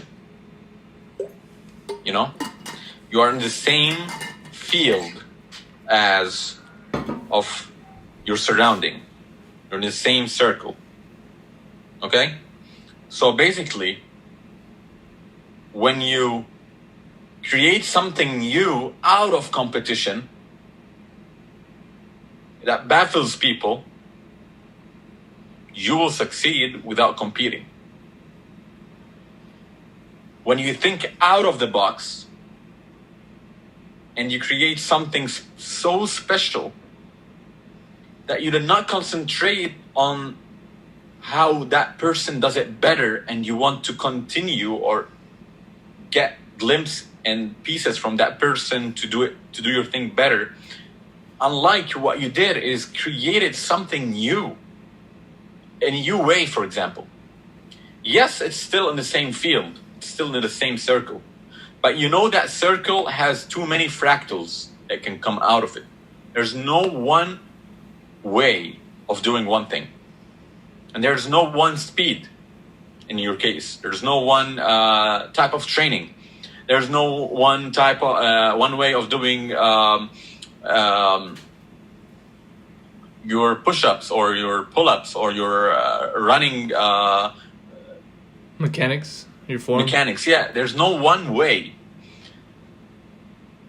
The thing is, to place yourself outside of competition means it's so hard and courageous to do, but it means to create something new that person didn't know about, did not train to do, but you were able to figure out. And that piece, that special piece that you received, that is what I call receiving. Once you receive it, you might be 10 times better than the highest. You might be a miracle in front of that person whom you're competing with. And they will ask you, what's your secret? Are you doing some kind of devil work? Because, especially in football, in soccer, I don't know if you watch soccer. So I love soccer. You know Messi? I mean, dude, I was literally about to mention it. When you were saying that, I was thinking about Messi already. Yeah. I mean, that dude when he entered into the game, everybody was baffled by that level of, by that high level of fitness and training he puts in, and that technique and skills he has in dribbling the ball and walking in the field. I mean, he is doing something outside of the competition. He's making people feel that you cannot compete with me. I am doing something extraordinary. And how many people are compared to his level? Very few. And the people who are like Cristiano Ronaldo, Messi, and all of those great Pelé, soccer players, they escape the competition. And everybody wants to compete with them. They are the same age as other people. There's people in their field, in their football field, even older than them. But why them? What's so special that made those people do it better than others? They placed themselves outside of the competition, and they figured out special, unique ways inside of them. Of course, talent plays its, like talent, physical talents and physical body. They might have something like by nature that is more special than the other, but that's not the key. That's not just the key. I'm sure if a person has passion towards that game, they can be better than Messi, and they can be better than Cristiano Ronaldo. So if I say that, doesn't mean I'm showing off that, a person that can be better than those. They are not gods. That's the thing that we're falling for. Oh, they are gods. Nobody can be better than them. I mean, who were they? They were poor people that were playing football, the soccer inside of streets, that nobody were hearing about them. And suddenly, everybody's looking at them. They're shining brighter than the stars, you know? So if those people were to say, whom were at that day, what was that soccer player? What was his name? which one? The one that plays with Argentina. Another Argentinian? Oh, are you talking about Maradona? Maradona. Yeah. If Messi would say Maradona is the best, and Maradona is the god of football, and always keep himself saying that, he won't be better than Maradona. Because he's always saying, Maradona is the best. Maradona is the god. Nobody can compete with that level of skills and techniques. But Messi didn't say that. Messi considered Maradona as a human being that is playing the same game inside the same field. We're all humans, but they discovered that spark inside of them. See, but it's interesting to me because, like, it's almost like by words you would never know like what it is that makes them that unique. Because it seems like there's interviews on Messi, there's interviews on Ronaldo, there's interviews on a lot of people. Yeah. But like, I feel like Messi, I feel like he's oblivious to the fact of like how fucking actually good he is. But I think that kind of goes along with what we're saying. Like, you can't actually like think you're a god or anything. He's just super humble. And then Ronaldo, it's kind of funny because Ronaldo's like kind of the opposite of Messi in the sense that like he does say that he's the best. He says it publicly. And like, I don't know how to explain it. It's just so funny how they're both at such a high level, but their personalities are so different. Yeah. Someone is more humble than the other. Yeah. And like Messi, Cristiano always wants to be the show off, takes off his clothes, and everybody wants to see him. Yeah. But so it's kind of weird because I feel like in a way Ronaldo does like in a way compete with people, and then Messi feels like he doesn't as much. It's just kind of really weird, like trying to captivate on what you're talking about. You can succeed by having the mentality of competition. I'm not saying against you other succeed. people. Yeah, I'm not saying you won't be able to succeed by saying I need to be better than that person. You can't. There's a pretty too many people in this. Actually, this civilization we live in, the most successful are being the ones that you're saying that compete out, that think out of competition of others. But it's not the only way. And as you said, Messi does not care. Messi is just being, and he's proving himself that he's the best out of the competition. Just by doing what he loves, just not saying anything. Yeah. By just being. So it proves what I'm saying in a way. One example out of ego, one example out of humbleness and great values and all of that. And so they can both exist. Yes, you can be in both, but I believe Messi will. I don't know Messi personally. I mean, I don't know him personally, but if you go deeper inside the personality of Messi, you might like him more than Cristiano Ronaldo. You might like him because he's more closer to the heart, more closer to the people. And of course, if you want closer into their lives, I mean, we don't know who have better life than the other. We don't know who's blessed more than the other, mental wise, you know, psychological wise. God damn. Yeah, I mean, I suppose like they're so fascinating, but at the same time, it's all kind of subjective whether what they're doing is like actually that cool. Because for me and you, we love soccer, so we think like, holy shit, like, I mean, of course, Messi and Ronaldo, they do something that's different. But again, that's kind of a subjective opinion to even find interest in that. And maybe everyone's been so hyped up on Messi and Ronaldo, but maybe there's somebody else out there that's doing some crazy shit that no one really even knows about. I don't know.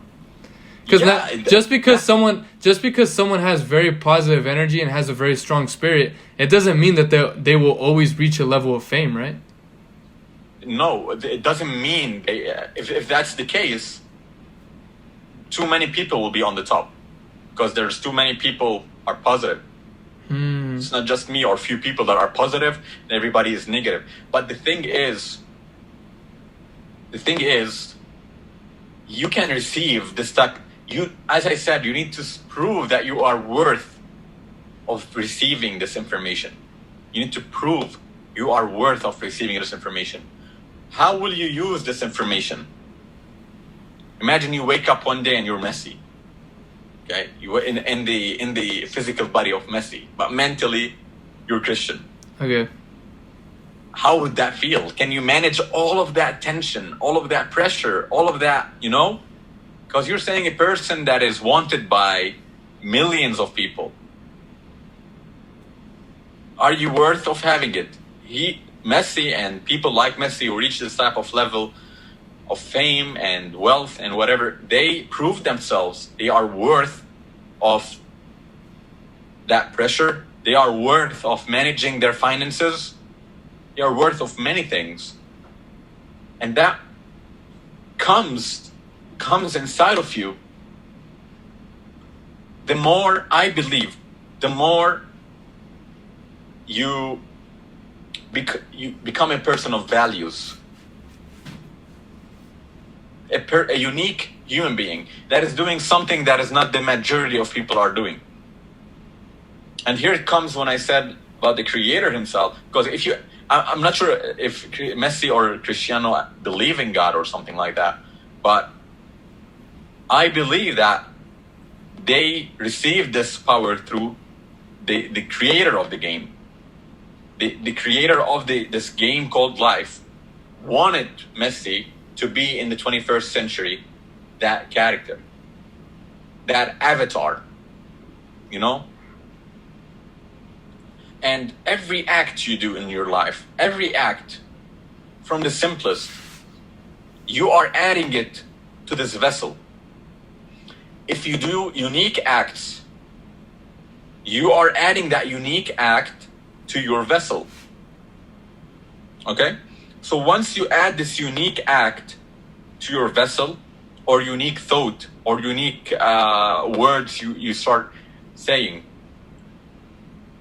those type of information that you are placing them inside of you you would project them in whatever you do. They won't be just unique information that is coming in and out. They will project in what you do. Now, what's the proof of that? I experience this type of righteous acts that I do that are projected inside of my craft, inside of my music, inside my podcasts, inside of my everything I do. I see the reaction of people. I look at the reaction of people, how they react. And here comes beauty, because Messi and Cristiano are doing beauty, are crafting beauty outside of that field, and amazed by the beauty they are giving to that game. They are making that game more beautiful to watch. And they reach that type of level of projecting beauty, which, as we said, that high type of beauty, because we all do beauty, we all create beauty in many ways, but the highest levels of beauty that literally needs like a totally new generation to compete with. Like some types of beauty needs a totally 100 years for a person to be born to be able to be said that he's better than Messi and Cristiano Ronaldo, or to be better than Maradona. You know, some charismatic people, even inside of the music industry, like, for example, Michael Jackson, for example, in the music industry, till our day, people love Michael Jackson, or Prince, or those big musicians. Why do you think? Why do you think they wrote this much of beauty inside of this word for a point that till now, nobody can say he's better than Michael Jackson? What's the secret that made that person so special, and now no one is being able to compete with his energy, even if he's dead? It's the values, the special values, their actions and reactions he went through into his life. And this does not demand you a certain religion. It all demands you to be a good person, a person of high values that you bring inside of your vessel, and to be unique in those values. To be unique is to start being creative in creating values for yourself, in creating ideals inside of yourself, philosophy, your own type of philosophy, where you don't need Pythagoras or Euclid's or Plato's philosophy. You are your own philosophy. You have this type of power. We are philosophers. All humans are philosophers and capable of creating their own type of philosophy in whatever they do, in whatever.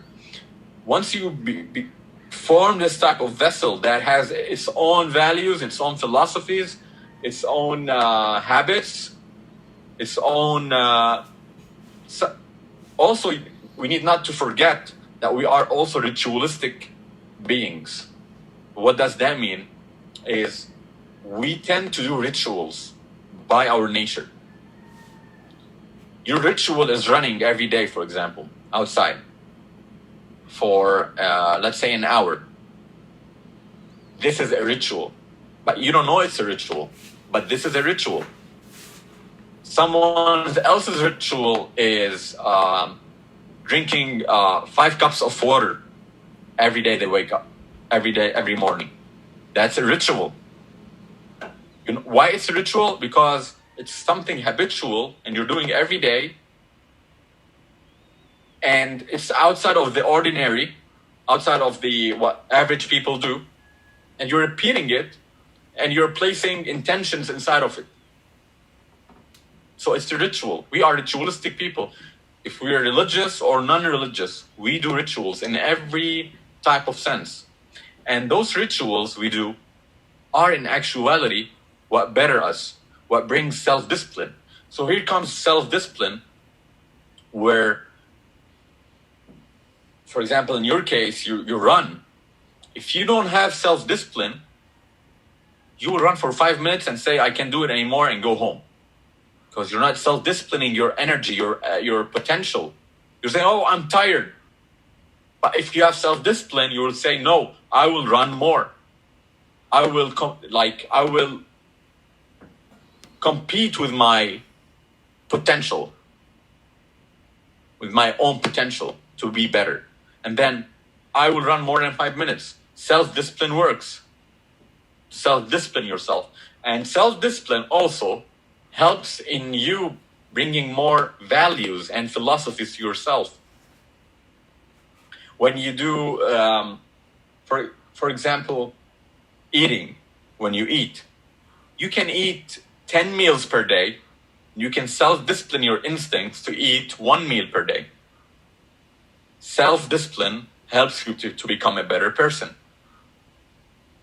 So the element of self-discipline also plays a huge role in creating your own values, your own habits, your own philosophy to be that better person I'm talking about, that is able to be even better than Messi and better than Cristiano Ronaldo. To be truly a human being, to reach that level, to be a human being, because we are still bounded by this lower energy of, as you said, competing with others, competition, survival of the fittest, and all of those animalistic values.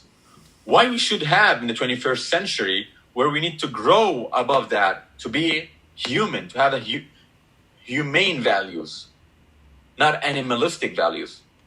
But it's kind of interesting, just I wanted to say this real quick, like I'm finding it kind of interesting enough that I think it's true that in certain aspects we need to, like, you know, the idea of compassion, humility, we're not fighting for resources, you know, so we don't have to be like grabbing onto things and not wanting to share. So that's kind of what makes us human. That's what's, you know, the higher consciousness. But then I also do feel that there's a certain level of animalistic characteristics that you still need to allow yourself to express. Because, for instance, like the idea of having sex, that's kind of like an animalistic thing, you know? It's not so much of a conscious thing. You don't think about it. It's more like you feel the need for it, and then you do it, and that need is fulfilled. And also with a lot of things, I feel like when you don't think about it, because we are animals and a lot of things are already instilled inside of us, I feel like actually the lack of thinking, the lack of using our consciousness is actually the way in which you could optimize your action with whatever regard it's, you know, whatever it is. Yeah, actually, for sexuality, for sex, let's say, those are animal instincts. Eating is an animal instinct. They are with us, but if you are vibrating on an animalistic type of level, you will do it every day. But if you're vibrating on a humane type of level, you might do it once a year. Now you get baffled. Once a year, have sex once a year. You know that the pharaohs back then in ancient civilizations, those great pharaohs. That's why I'm telling you, the wisdom I'm telling you does not come only from my own experiences. It also comes from ancient civilizations. Like I gathered a lot of their cultures and ideologies. So basically, the pharaohs believed that this type of emitting semen out of you emits energy outside of you. So when you store that energy inside of you, keep it inside of you,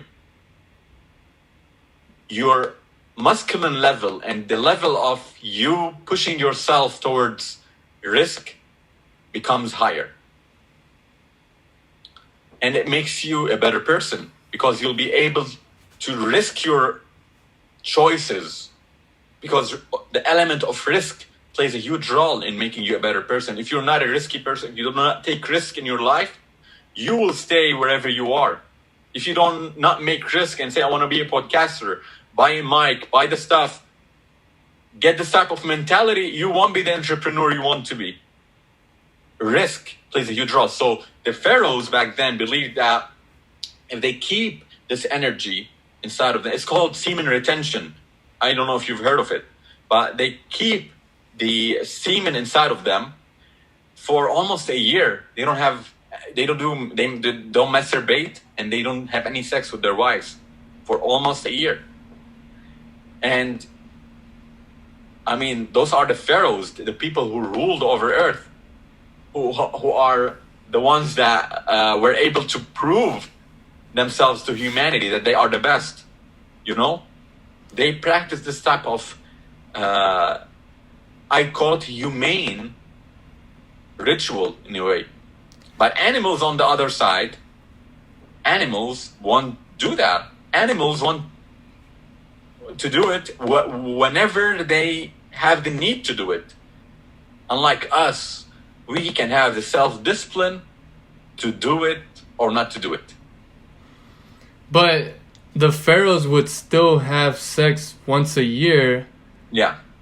And I'm guessing that would be like a very special day, and I'm assuming because you could talk about discipline. They could have said, "I'm never going to ejaculate in my entire life." Did they know that they had to do it at least once a year to stay sane, or why was it that they did it once a year, not like every 5 years, or why not just not do it at all? I'm not sure specifically, but the main reason is the semen retention. So the more they did it, the better, actually, in actuality.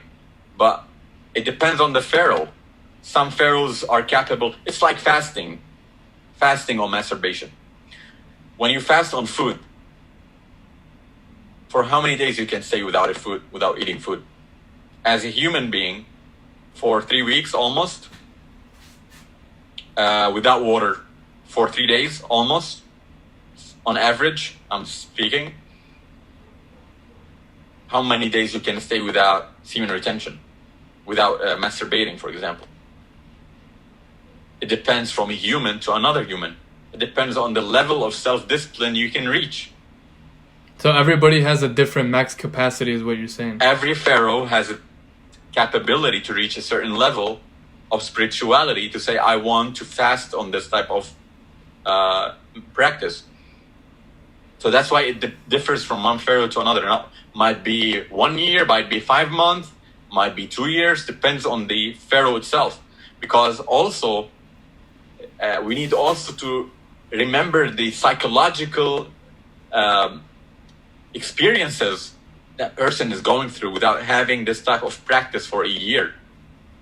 Means he's able to prove that he's powerful. So can you grow above your desires to prove that you are powerful enough to have gifts and desires? This is the philosophy I have in life. To have righteousness and self-discipline in your life is to prove that you are powerful enough to be a human. Once you have this type of mentality inside of you, you will be a truly powerful person in what you do, not just in the desires. So it will create a powerful, confident character inside of you. You are able to face this desire. You are able to face yourself. You succeeded in facing and facing your own desires, means your own self. You know what I mean? Yeah, it sounds interesting. It feels like, from my own life experience, I feel like in order to get to that point where you're really challenging yourself to not give in to the basic necessities, I mean, eating food and sex and all that, like it's... Yeah, we're not saying like to stop it at all. Yeah. When it comes to fasting, let's say, some people do it for a day. Some people do it for 2 days, for 3 days. Some people fast on talking. They don't talk for 3 days. They don't talk for a week. But it depends on their case. Of course, they don't have to do a job that depends on talking. Depends on their lifestyle. Not everybody is able to do voice fasting, I call it. Voice fasting means you don't speak for a certain amount of days. There is visual fasting, means you keep your eyes closed. Means it's not easy, but it's also considered fasting. You don't use your visual senses for like the whole, for like 8 hours, let's say, per day. You just, Isn't that just when you're asleep? when you sleep, you put something on your eyes, you wake up, they're closed, you cannot see anything, but you practice how to see without your eyes. In a way, it's more depends on the visual memory. So basically, you memorize your house. It's your home, you know. So it's not easy to do. It's one of the hardest types of fasting, to do visual fasting. But visual fasting, I'm saying that the fasting would start when you're actually supposed to be awake, because when we're all asleep, we all have our eyes closed. So you're saying to be visually fasting during the day. When you're asleep, you're visually fasting, of course. I mean, during the day, when you wake up, conscious fasting usually is being conscious. Oh, okay, It's done consciously. Okay. So once you're asleep, you're unconscious. Okay, so it doesn't count as fasting. No. Okay. No. So basically, when you wake up and you're conscious and you close your eyes with something, sounds weird, I know, but it's also practice. But there's a lot of wisdom from that, because first of all, you will learn, the memory becomes more powerful, your intellectual level becomes higher, because you will start, have you tried doing things without looking? Have you tried that? I've been doing it. Like occasionally I'll purposely close my eyes and just have like, because a lot of times it's just the fear and anxiety of thinking that you're gonna hit something. But once you've kind of I've practiced a little bit to like, you know what, it's okay if I fucking fall, if I hit myself, like fuck it, I'm just gonna have 100% faith that I know where everything's at. Except, you know, when you close your eyes, you feel like you know where everything's at, but it's just that sense of doubt that always fucks you up. It enhances your memory and your visual abilities. So you start visualizing your home without looking at it. You start visualizing, oh, this is here, and then try to wash dishes while your eyes are closed. This is also a good practice to do. So you start visualizing, do something, like try writing something while your eyes are closed. Try practice doing things because I'm telling you, I also studied those great minds, philosophers. They didn't do it that way, but they did. They enclosed themselves inside of a dark room for like 8 hours. No eating, no sound, no light. Nothing inside the room, no bed, nothing? Nothing, just sitting, and you can do it inside your closet. Just close the closet and sit inside the room for at least like 2 hours. But you're not allowed to do anything, like all you have to do is just sit there, right? Just sit there. Like you're not allowed to like fucking start masturbating or like anything like that. Nothing. But you're allowed to visualize things in your mind, right? Exactly. Yeah, you can. You will start visualizing many things inside of your mind. Fuck, dude. I feel like I'm already like meditation, but it's more higher level of. Yeah, because it's discipline. Because you know you're gonna. Let's say if I say I'm gonna go in the closet for 4 hours, like there's no way around it. Like, you know, because after maybe 20 minutes, I feel like I'm tired of it. But if I tell myself I'm self-discipline. Huh? You lose your self-discipline, and you said, I don't want to do it anymore. I want to go outside. Yeah. And you know I get what you're saying. When you push through the discomfort, when you push through the dislike, you end up getting to a higher level. Exactly. Which you would have never reached if you just stayed in the comfortable. This is what they've been trying to hide from you. The system you live in today. Oh, let me get my charger real quick. My computer's about to die. Hold up.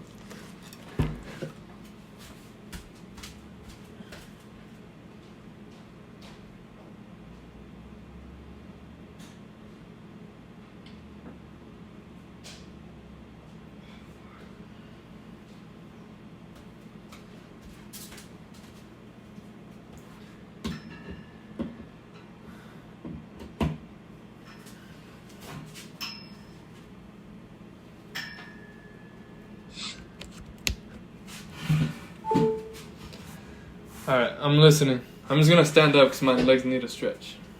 Yeah, sure. So you said the world that we live in today is denying us the ability to... The world we live in today is forcing you to live in your comfort zone. is forcing you to do everything out of comfort. To stay sitting, watching TV, doing everything like you want it to be. Especially here in the United States. Yeah. Because I came from a culture different from this culture. I experienced that culture and this culture. Here, everybody does whatever they want.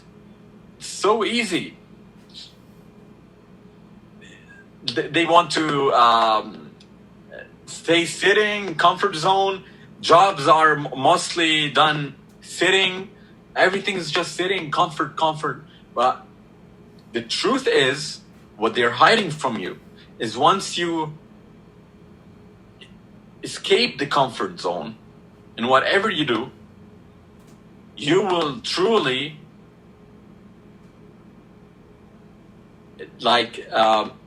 know or experience your true potential. And this philosophy, this is a philosophy, by the way. This philosophy, the Chinese people are very good at it. They're so good at it. And the Japanese and all of those martial artists that come from the Asian world, they are so good at it. You can see how they train their people. They're training. Have you watched that movie, The Karate Kid? Yeah, the original? I mean, or the old, any one of them. Yeah, I've seen it. So basically, in that movie, if you've had this type of looking at how he was trained, the kid, that trainer, he just gave him the jacket and he just told him to feel as if he's wiping the windows or something. And he just told him just keep doing it for for the whole day. It was actually, the kid was like, what would that benefit me to just keep doing that? But the trainer knows that he's placing him outside of his comfort zone to do it and keep doing it and self-discipline himself to keep doing it. Because this is what makes him a great fighter. To not lose self-discipline in fighting a person. Same as Bruce Lee. Bruce Lee had a great self-discipline, a self-disciplined mind. They all went through many types of self-discipline, philosophical ideas in their lives. See, this is my thing I actually want to add, is that I do believe in discipline, and it's funny because I kind of had to let go of the ideology that I had of what I thought was discipline. Because I think I agree with you that discipline is fundamental to being a happy human and building self-awareness and learning about spirituality and learning mainly about the depth of the mind, I think.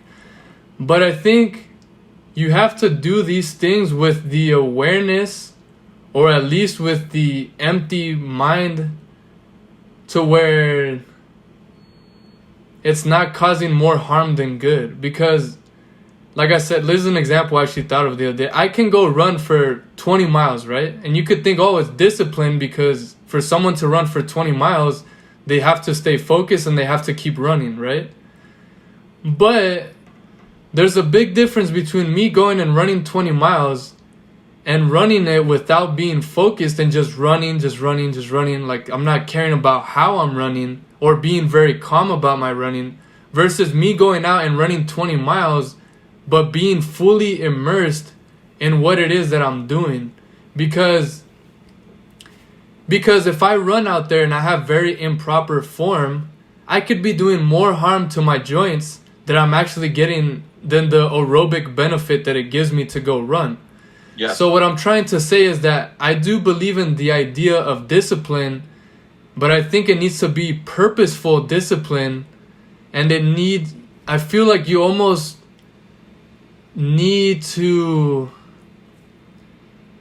have faith in what you're doing, that it's going to have value for you. Because you might have me sit in the closet for 2 hours in complete darkness and you can't go anywhere. And I might be able to visualize, and I might be able to meditate, and I might be able to get a real enlightening experience. But then you could have someone else who you force in there for 2 hours, and all they're doing is hyperventilating and freaking out about how they're going to die, and they might pass out. So what I'm trying to get at is that I believe in discipline, but you need to do it from a mindset that is going to be constructive, and from a mindset of being extremely patient and trying to make the experience very effortless, because otherwise I think there could be a lot of negative repercussion. Because like I said before, I had coaches and I had people who taught me discipline, but in reality I was doing something but knowing that it wasn't actually beneficial for me, because I knew that I had an injury, but I was pushing through the injury. And from certain it's just, I knew that the way I was doing it was very unhealthy. So my mental space, it was never growing. My mental capacity was never growing. So that's the point that I feel that I kind of want to make, and I want to bring awareness to, because I think society does put like a big thing on like discipline, but nobody really understands the benefit, and you kind of have to go into it with with a certain type of mindset. Because the same way, like you said, a lot of Asian people understand the importance and the benefit of discipline, but from an outsider's perspective, if I were just going to have you imitate exactly what this person does, you would probably be more anxious and cause more negative effects on your physical and mental body than you would benefit it. So I feel like there needs to be a level of education, and there needs to be a level of kind of baseline health that in a lot of times you kind of need to have in order to progress. I mean, I think there's certain people who are just gifted with a certain level of power and resilience that they can persevere through the most darkest things and somehow still learn something.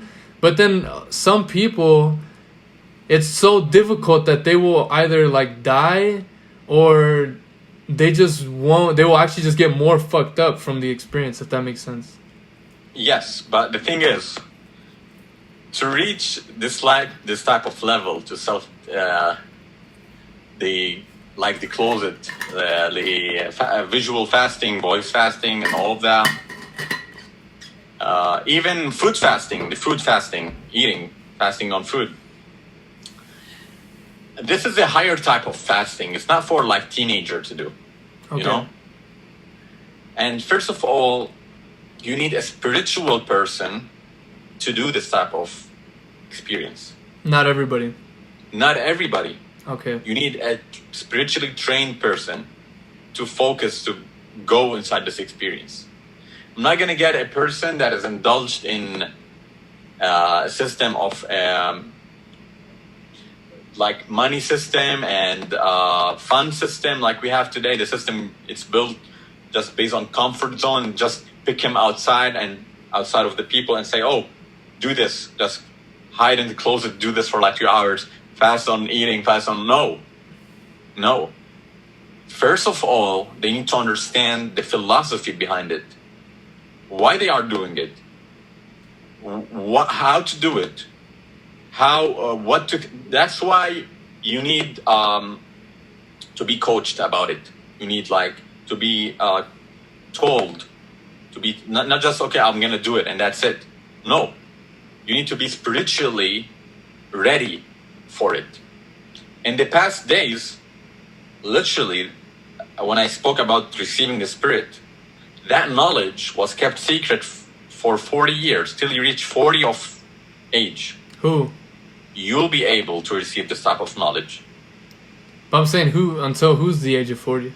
The person who wants to learn to receive the Spirit, or to learn basically this was also practiced in Hermeticism, in Phoenicia, in Judaism. There's something called the Kabbalah, where they are not able to learn the mystical type of teachings unless they are 40 years of age. The person who wants to learn, the person who wants to experience this type of experience. So it's not for everybody to do it, and they need to be practicing it. Same as when you go to school, I cannot teach a person quantum physics in the first grade. They'd be asking me a lot of questions, and they'll be scared from the equations I'm gonna write on the wall. And they wouldn't even benefit from it because it's just so abstract to them. Exactly.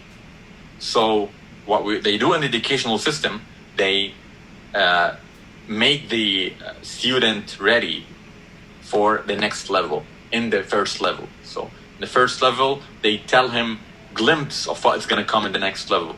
In the next level, they tell him glimpse what is going to come in the third level, and so on. When spiritual path, you will be told what's on the first level, what's on the second level, what's on the third level. Because a lot of people, that's what I do not recommend, do those type of practices, even meditation, on a very, very young age where they are not ready to do it yet, and they open their third eye chakra, or open their the power of their inner vision. I call it the inner vision, the vision of the heart, and they start literally seeing things that scare them, that they need a psychologist to help them. They go to the psychologist, they think they are crazy, and people consider them crazy because they skipped a lot of spiritual teachings and paths, and they just were influenced by the fact, I want to open my third eye, for example, because it's cool. I'm gonna see things that nobody can see. But it's not the case. It's not, the case is totally different. To do that on a young age, you need to be ready to see many weird stuff in your life. So what I recommend, if a lot of people come to me, oh, I want to open my third eye, but I say no. I do not recommend that forcefully. Means you don't have to do it forcefully. Let it be, because it will open. The more you grow up, it will open by itself, slowly but surely. It will does by itself. How? Because not only meditation makes it open, not only sitting and forcing it open by closing my eyes and escaping the reality around me. There's a more crucial thing that opens it. It's being worth of having it. It's receiving it as a gift from the Creator. And not everybody will have their third eye open, or yes, like within this lifetime. Might not receive it. They might die at a young age. They might die at an old age, but I believe, especially the ones who whatever their spiritual type of philosophy is, they receive some type of spiritual awakening in their life, even if they are atheists, even if they don't believe in metaphysical reality. They receive some type of awakening that life has more to it than materialism. Maybe they won't reach it at a young age, but the more they grow, they will see a lot of connections happening in their life, a lot of synchronicities, a lot of things that happen that is as if it's talking to them, as if life is telling them not to go that path, not to go this path. Every time they do that thing, that same thing happens to them. They start to connect the dots in a way that this life has more to it than just materialism. And I believe that every human in a way reaches a point, like if they get older, to have a sense of opening their third eye. If it's not totally opened, at least they have a glimpse of spiritual awakening. You know, they start to feel that person will hurt them or not. That they start to feel without even them talking. They start to feel the energies of the people. So this all comes with spiritual awakening. But for this generation today, they are like 15, 16 years old people, want their third eye open, but they don't know that once it gets open, they will see many things that they don't want to see.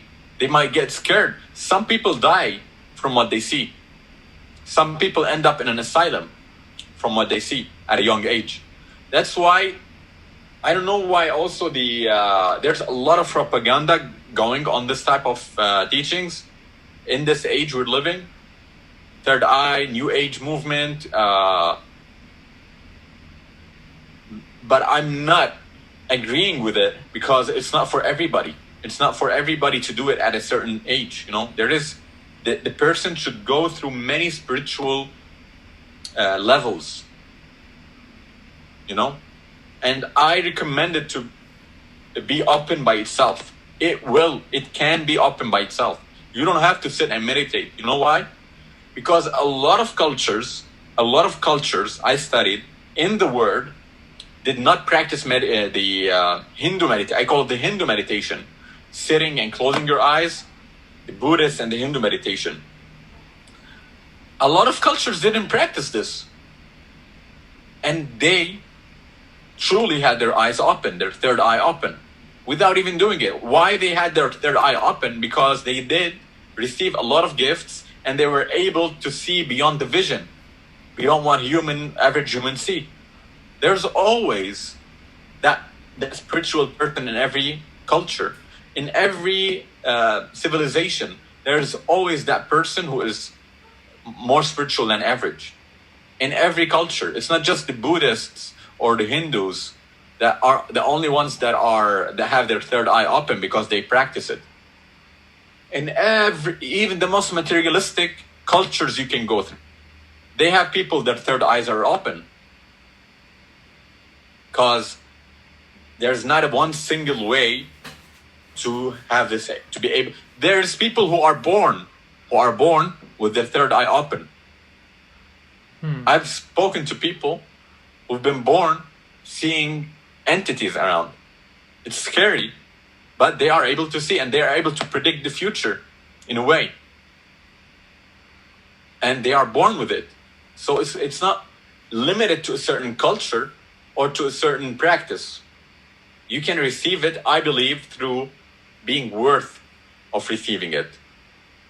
Or you can receive it through, I don't want to go through deep into spirituality now, like deep into spiritual practices, but there's a lot of people who do it out of ego and receive it out of ego, which it makes them do evil things in life. But I don't want to go deep into this now. I just want to talk on a like more beginner level, earthly level. Let's stay on earth. Nah, I feel it, brother. Yeah, man, we've been recording for a while now, and like I said, the visuals recording that stopped like a while back.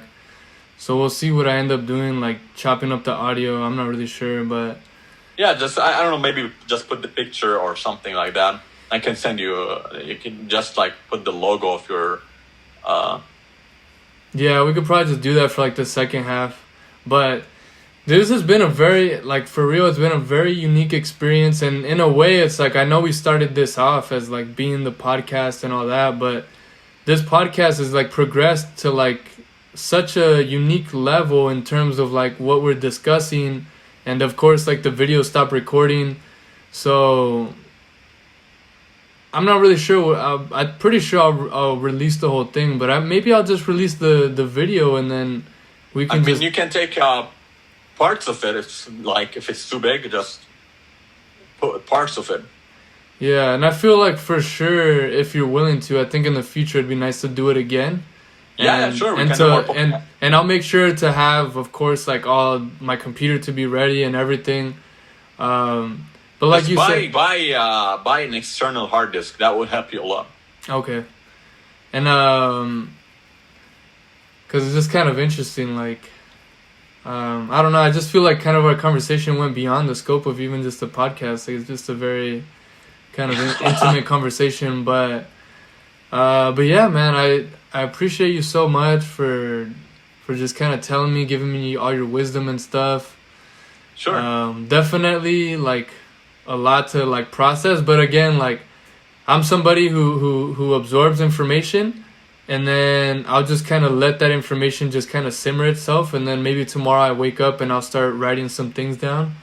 But definitely I'm gonna use all this information, and my whole thing is positivity. Like, we can get super into, I know right now we started going a little deeper into spirituality and being able to see these like kind of invisible entities. Yeah. And The that's thing very, is, huh? people whom are watching me might not understand me totally, like might understand 50% of what I'm speaking or talking. Some might understand everything. It's not about how much you understand, it's about when you can understand it.